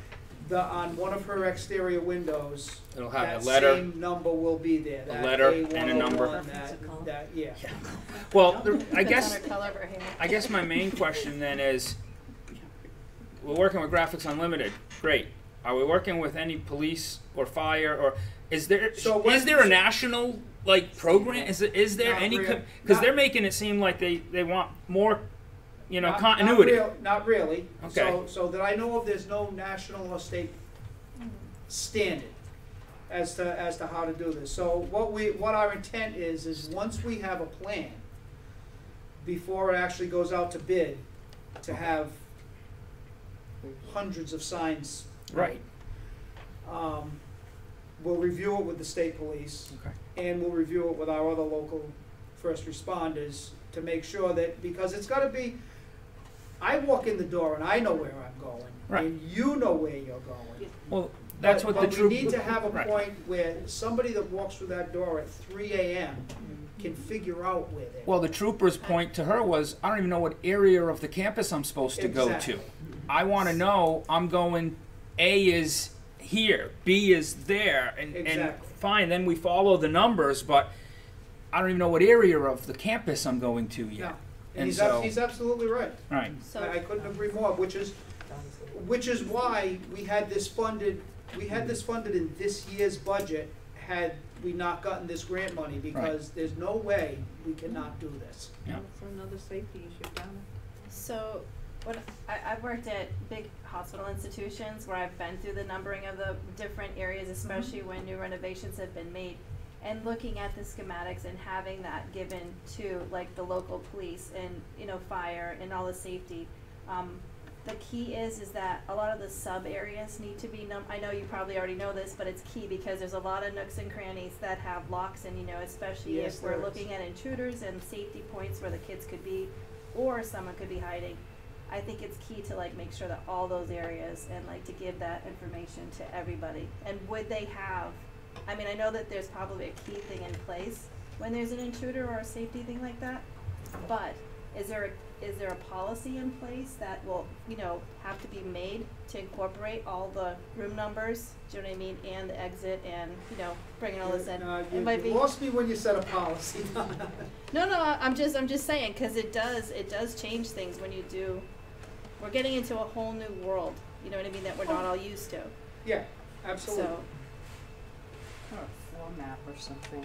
So there, there will be, so again, the state police, the other first responders will all have a floor plan, Jody, that has the room numbers, the color codes, the area designations. In addition to that, all of the main entrances, there will be a full "you are here" kind of map. And at some of the sub entrances, like the auditorium, and you know, some of the auditorium's lab the one areas first that comes to have, mind. like, There'll be a smaller version Okay. that then says, you know, what is in the area. I don't know, maybe this is obvious, but what about the interior? Oh no, interior as well. Okay. All right. So, and obviously, whatever number's on the outside is It's going to gonna be the correspond. same as the number that's on Okay. the inside. Okay. I just, you know, sometimes. First of all, we're talking about state and federal, which so we know it's messed up That's right off the bat. It's just good to say those things out loud. Well, the other Hey, thing is, It's you're not gonna like have the to, signs no you're on the gonna problem. have wall. to train these kids every school year to know what sections they're gonna be in, because if, let's say they have to go hiding, you know, I've seen kids go hiding in closets for these events that are occurring, and they're gonna need to know that numbering system is for their use too, so at some point, we're gonna have to make sure that is a thing And that kids are taught, that, okay, I'm hiding in this bathroom in section D of, because a lot of them take their phones and they go running, they go hiding, Yeah, they Well, go that's gotta be part every of that nook and- orientation time with them, that's Exactly. why it's gotta be posted, then they're not gonna memorize it, No, but but they should they- know in a uniform place in every room by Yep. this door, here's where we post what number, what what room designation you're in, Well- and that includes if you're in the closet of, Yep. that there's a sign in there too, so no matter where they are, they know where to look. Where they are. Right. And And then yeah. They have to know where, I look to the right of the door, Yes. and that's where I know that I'm gonna find the room designation, Yeah. and I can, if I'm on the phone, if I'm texting, if I'm somewhere, I can give that information to emergency personnel. Yes. Because Donna's right, and it's gonna start young too, because it's a whole new world. We're in this, Sad. it's Very sad sad. that the kids have to be taught that, but it's the reality. Every time, every event I've ever read about is, you know, these kids that, a couple of them just go hiding because they're so Yeah, but scared, you know, so. the funny thing is that even if you put the Florida situation aside, even when it's natural disasters, we have, like, we know where we're supposed to be, but when everything happens, if there's a tornado, whatever, and kids can't get to where they're supposed to be, even for something like that, they should be able I to know. get, especially now with all of them having phones, having ways to communicate, we should be teaching them how to best help emergency personnel find them in the quickest possible way. So even if you put that aside, it's still good practice regardless. We might be going down a rabbit hole that we could spend all night on. There's Yeah. been an awful lot Right. of assessments, professionals Right. come in and review the building. Right. That's Building my the concern was One that question and. first responders were involved. That's all. Not regarding that, Bill, Okay, I'm yeah. sorry. It's about the budget, just two things. Now, the middle school renovations or the renovations is 75,000. Does that include the lockers? You know, Yes. the painting of the lockers, okay, so that was the key thing. And then, hold on. Sometimes I can't read my own writing because I don't have my glasses. So, no, it's bad. Yeah, so I think that was the key thing, is just basically asking about the lockers, wanting to know if that was part of that. Yeah, the locker's up part of it. Okay, thank you. And now So I'm- you'll make that center It'll come more from inviting, something is what you're trying to do too, cleaning it up and doing all that stuff? And the whole thing, not quite as stock, Mhm. not quite as. Institution. Oh, I know what it was. The only thing is that, and I did tell Melinda this, I don't pick colors. So she gets the flip chart and One more safety, Okay, sorry. one more safety and then. So the monies, I know I asked you this the last time, the grant money that we received, was that for last year, the 2017-18 school year? Or will there be, you think, more grant money for safety for the 2018-19? so the safety and security grants came out in 3 waves. Okay. There was the original 2013 grant that came out, which we got a sizable grant we took advantage of. the 2014 grant came out, we applied. We did not receive anything because their focus was on schools that didn't get anything the first time. It was this one that came out. We got our $217,000 projects approved. That I've heard of, Donna, I don't know of any others that are currently planned. Okay. But then again, this round just came out. Right. So I wouldn't expect to see another round of grants coming out for maybe another year or two if there's funds available. Okay, thank you. Okay, one more quick question, and I think we can put facilities unless anybody has some major things, is that, okay, now you're saying, when you say building numbering can now be, 17,000 can now be removed, you're saying that's still in? It's currently in operating, and we All right. could take that out. And this has not been updated because now we still have 342,000 in here for fuel. You're saying it can be 300,000. We could drop it, at this point, I would be comfortable dropping that to 300. Okay. Okay, that's all I wanted to know. So we have some savings here that could be applied to Mr. Sugarman if he needed it. Just with the understanding. I'll take it with open. I'll take it with open. Just with the understanding that if we crack a boiler next summer, next winter, he's gonna give some of that back. Oh, okay. Well, I'm still. It's gotta go both ways. Every time I bring a kid back and we save when encumbrating, I will disperse it back to the fund Okay, account. we can paint something else We'll and paint fix some more another lockers. bathroom, okay, all right. And Heather and making I was gonna sure. say, Heather and I aren't taking any offense to that whatsoever, that we're not included in any of this. Okay, all right, so we've gone through this I whole understand. thing. We're meeting again on Monday night, to go through this again. I don't see how we can get an updated budget. Can try. Well, if we took some of that line item and, see, I don't wanna change the bottom number so much as I want things to be correct. So I would like to change the fuel. I can see that the down to 300, but don't necessarily lose the 42. Put it someplace else, because we have a worksheet that ties to that 300. There's some savings that can be made. We talked about dropping the legal, that hasn't been done yet, but we also are picking up some CABE expense. The legal, we said 10,000, we're gonna pick up 5. I'd like to see the fuel reflect the worksheets, and I'd like to see the things that we're getting from the grant taken out of the budget too. That will bring us down to maybe only an increase of, we're at 4, where are we now? I should have this, 470, that might bring us down below, to around 400 or 475 if we were to take that out, or if we decide to move it over to maybe special ed or someplace. We could make that decision on Monday, but these are things to think about. We've got money coming out of your budget, unfortunately. Well, not, because it's going to be covered by grants, and the price isn't going to be as high as we estimated. I'd still like to look into the health insurance a little closer, but I don't know how I'm gonna do that. Do you think maybe also by Monday we can come up with some kind of a narrative for the bus? Well, yeah, everybody put your thinking caps on, Okay. because, Melinda needs help. She's doing this by herself, so Yeah. she needs some help. So Anybody or anything? think about what you would say at the bottom of that to make it clearer. I'm a numbers person, so the numbers hit me, bang, I'm happy. But I think we need a But, little- we could even put the impact of the mill, or we could do something like that if you wanted to. I mean, the average mill rate you can get, it's like 623,000 or something in that area, something to hit home to the taxpayer, that we are actually saving you money. Right. Overall to the taxpayer. Right, and again, it's like I keep coming back to, you ask elected officials to do what's in the best interest of the taxpayer, Mm-hmm, and we did that. mm-hmm.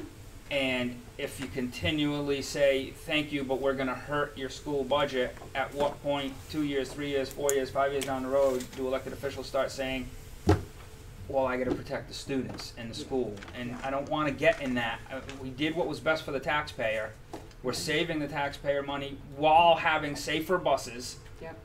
And we did it knowing it could take a hit to the school because of that transfer of responsibility.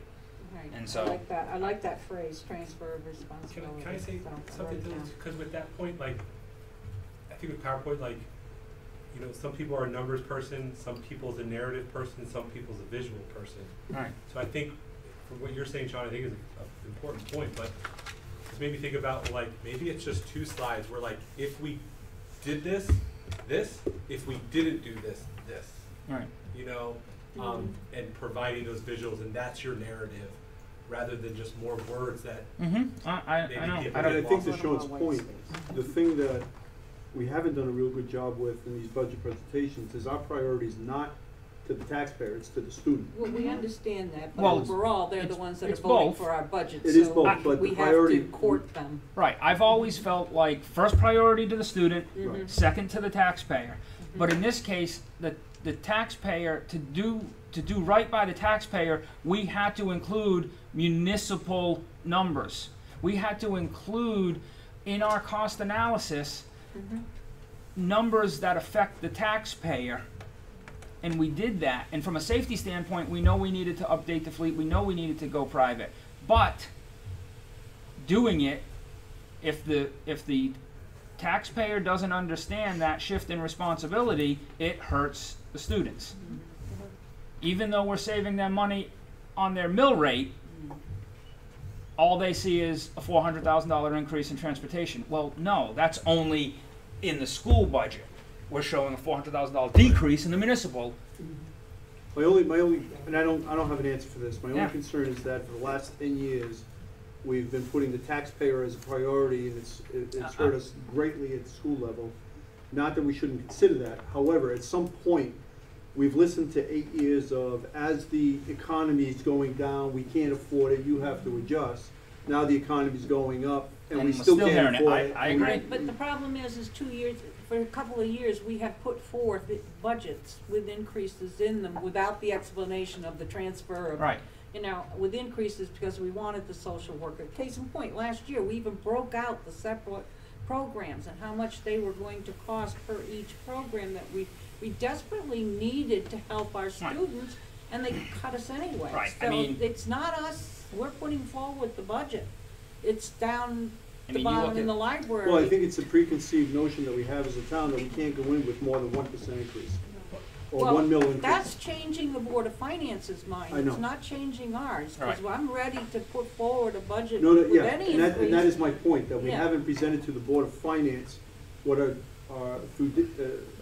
fiduciary responsibilities are to not only the town but to the student. Right. And we haven't met those because we can't get past this 1 mil mentality. Well, then maybe you wanna be, that kind of pushed us into an alliance district, which is good news, bad news. Right. Which Danny Rivero pointed out, it's good news Yeah, because you do get a nice chunk of change in You might. grant. Let me be clear, Yeah. that is not something that we should say, because the Right. point May made also was that there's no guarantee of that. Every year, we don't know what that's gonna be. Right, so we and- can't put it into legacy costs. Right. Well, no, not just that, but being an alliance district doesn't necessarily mean there's money, because that whole program could go away in Okay. November when the new governor's elected. So, All and right. that's gonna be this budget year that you're talking about. The governor Okay, could good say, point. so I just would be very cautious Right. about Yeah. saying All right. anything about alliance, good news, Thank bad you. news. We don't know if it's good news. If it's good news, that's gravy. But at this point, I'd be very cautious about even uttering the words good news, because Well, we just don't know. but the fact is, unless I'm mistaken, and I know Bill said it 1 or 2 meetings ago, it's simple. We're getting the 400,000 this year because we're an alliance district. They can call us whatever they want. If they don't give us the money, we're not doing what they ask to do. And have a nice day. No penalties. So we're saying it's good news for this year because we got that this year. Correct. And we'll see what happens next year. Careful, because some of these positions that we're funding this year, we did put them in the budget for next year Yes. because we're not counting on. Correct, Right. absolutely. That's why I just wouldn't bring up, I wouldn't even Right. bring it up, frankly. One of the things, if I could just, and I hate to extend this, but I just, Sean, you said something earlier about, Thompson House of Pizza closed. I know, but I've already had mine twice today. Basketball game and Donna owed me lunch. So, not this Donna. Nope. You mentioned social media earlier, and to your point earlier, you said that, like, we publish these meetings, we publish the minutes, we do our best to make all the information available. I mean, we presented all the information about why we needed all those positions last year. But ultimately, it wasn't even necessarily the Board of Finance. Ultimately, it was the 3 or 4 trips to referendum that made all the difference. And when it comes to social media, you know, it might be worthwhile looking at doing little 30-second, 90-second video clips where you take issue by issue, things that you know are going to come up. So maybe it's bus, where you can include just a few visuals and someone saying, here's why the buses are going up, and here's a quick 90-second explanation of that. And that gets public because people watch those videos on social media, and that's where they're getting their information. You can push those out 100 times a We day. did that for the new building, the early childhood center. We did little topics and flyers. And it They has have to be, and social it media. has to be that way. You have to Specific, flood, yeah. and you can flood those videos because everybody reposts it. So you're getting to hear the other side of the story. The problem is that we don't. Someone says something somewhere that may or may not be true, and then ultimately you're on defense all the time. But if we start with the, hey, this is a budget, and we know people are going to be concerned about, we want to present some information to you, and that way they get to hear you. They get to see what you're talking about, and you get first dibs at the apple as opposed to waiting for somebody else to Take say the bite and take spit it you first, out. and then put you Take the bite and spit you and out. put you on your heels. I mean, We're already it wouldn't be that hard. We've got the technology to do it and the people here to do it. So it's just something Well, can that be superintendent spotlight? I mean, I think it's Or in addition? suggested something in addition to that, and it's not that hard to do it. no. but they have to be no more than like 90 seconds because people stop watching after that. But if you can get them to watch for 90 seconds about here's what's happening with the buses this year. Here's what's happening with this, and you can be publishing those things. That's an excellent idea. Yeah. Is Justin working on something like that? You know, or is that just something you came up We with don't- and I have to we give can you do it kudos? ourselves. No, I think if we look at what he's suggesting and we get it flooded on Thompson Proud and all the other sites that we I have, a understand. 30-minute thing, Yeah. a 30-second thing, I think I that'd think be it's perfect. excellent. So let's get that going. I Yep. think, running it by Melinda and seeing what snippets that we can use and come up with, I think that's the key. Is Yeah. finding out what it is that we can, because we have up till the date of the referendum being set to do stuff like this. We Well, can do no, whatever no, we we're- We want. can do, We can no, do whatever we want. yeah. This is more general. We can, As citizens, we Yeah. can do whatever we want. Oh, right. And it's not just you, right? You Right. you retweet whatever. Right. I think from a standpoint of the school, Donna, I think we're allowed to publish facts in any way, shape, or form. Facts, as long as it's Yes. not come out in support. Right. Correct. We can do that right the day of. On a loop. okay. Yeah, I mean that's Yeah, the we're thing. not just saying, we're We're not gonna not say saying go vote support. for We're the- just giving you no. the facts. We're just stating a fact, so I think we're clear as far as that goes. Okay. I don't believe we have any action items to take. Any citizens' comments? I do have one. Okay. This is for your information. There was an article on the Winnie site earlier about a protest that occurred at Killingley High School. In the interest of giving you some information about what we've already planned, so that if you're approached by anybody, I wanted to just provide you some information. Tomorrow morning at 7, we have a student council meeting with faculty invited, where we are opening the floor for, opening that discussion for what teachers and students feel they want to do. There are some events that have already been planned by various groups. Megan and I will be there to facilitate that, but there won't be anything that's a surprise to us, and everybody will feel like they've had their voice in creating that. So I don't anticipate a situation where like they had there. Not that they anticipated that either, and I don't mean to say anything Well, disrespectful there's to two them. dates now, right? March 14th and April, sometime in April. Correct, but today wasn't one of those days No, either. and they today ha- was off the, yeah. Right, so I so- just want you to yeah. know that rather than something happening without knowledge, we're on top of that already tomorrow morning, just so that Uh-huh. you're aware. April 20th, we're not in school, so I'm not, that's But during the April March break, so that's 14th? not an issue for us. March 14th is going to be the day that we talk about, March 14th planned by the same people who did the Women's March. Mhm. They've made it very clear what their details are and what they're looking for. We're gonna bring that information to the group and just let them plan their response to it. Who's going, what if you don't wanna participate? What if you wanna participate? Where, you know? Mhm. It's teachers to that, Right. too. Yes. It's Oh, the no, school, Correct, yeah. and that's why teachers and students together are gonna work on this It's good. with really, we Great. didn't want it to be a top-down thing where Megan and I were telling them what to do, so we'll be there to help facilitate and propose the areas they have to address, but we're really trying to let them develop this so that they have a way to express themselves Mhm. that doesn't catch all of us off guard and by surprise. Thank you. I just wanna let you know that. One quick one, please. I'm sorry? Quick. I'm gonna try. I wasn't sure if I was gonna speak about this tonight, but since it was brought up, I have fairly strong feelings about this. I'm not a gun owner, never have been. I'm very tired, as just a citizen, of watching everybody who wants to protest and talk about gun control. What I would like to see is communication with the people who want to protest. I'd like to hear ideas, because I'm not somebody who thinks for a minute that gun control is the answer. Okay? Again, not having owned guns.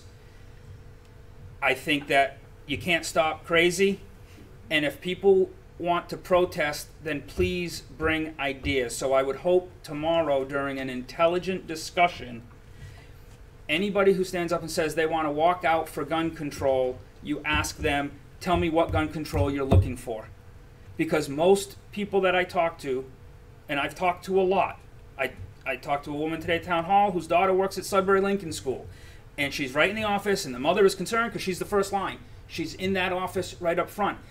And people don't tend to have any ideas that strict gun laws haven't worked in cities like Chicago. Well, there's data that shows that it has, but I think we Well, have to, yeah. we have to It's- be, I think we, to Ian's point, is that I think we, until the students decide what it is they're doing, if we are perceived as a Board of Education to voice any opinion on any of those aspects, I think it's gonna be the top-down thing, and we're gonna cause more problems than we hope. Right. So I think we should keep our mouth shut, let Well, him do his I thing. agree. But I to, agree. Sean, if I make to your point, I absolutely agree with you. I think what most of the kids will be trying to express isn't necessarily a particular position. I imagine that many of the students who want to participate, as well as the teachers who want to participate, will be wanting to do so to support the families, to more of a show of support and solidarity, not necessarily trying to advocate for any one Right. particular position. So, but I hear what you're saying about ideas. Those ideas are not ideas that even at this level we have any control over. I would certainly direct them to how best, if they really do have an idea or they Right. really do have something that they want to express, the correct avenues to do so. And and it's why I said it, and I believe it was one of the first things I said. Yep. As a citizen. Mhm. I'm not speaking as a Board of Ed member. I'm speaking as somebody who, just as a citizen of this country, I'm tired of protest for protest's sake. So I want intelligent Depending on conversation. topic, let's get you're getting a Well- little too political here, Sean. Let's bring it back to budgets. Is it citizens' comments or is it Yeah, budget? well, we're in a special meeting for budgets. Well, Can I ask a logistical question about next week?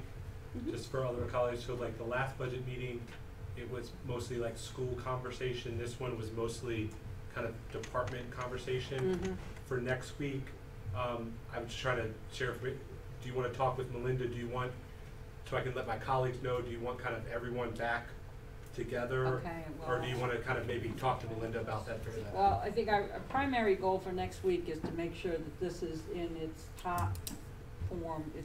It's got to go to the Board of Finance. Yeah. The budget itself, has to go to the Board of Finance. And we want to be able, the talking points, so I don't know, I will talk to. When do we present? March first, yeah, Thursday. Oh, this Next Thursday. Yeah. Next Thursday, okay. Yeah. Yep. That's the thing. 'Cause I know there was something, we're doing something different this year with like school and then us. Yeah, And then for the last one, if you meeting want us all Monday back. doesn't give much time to fix slides, and so I think that's our priority.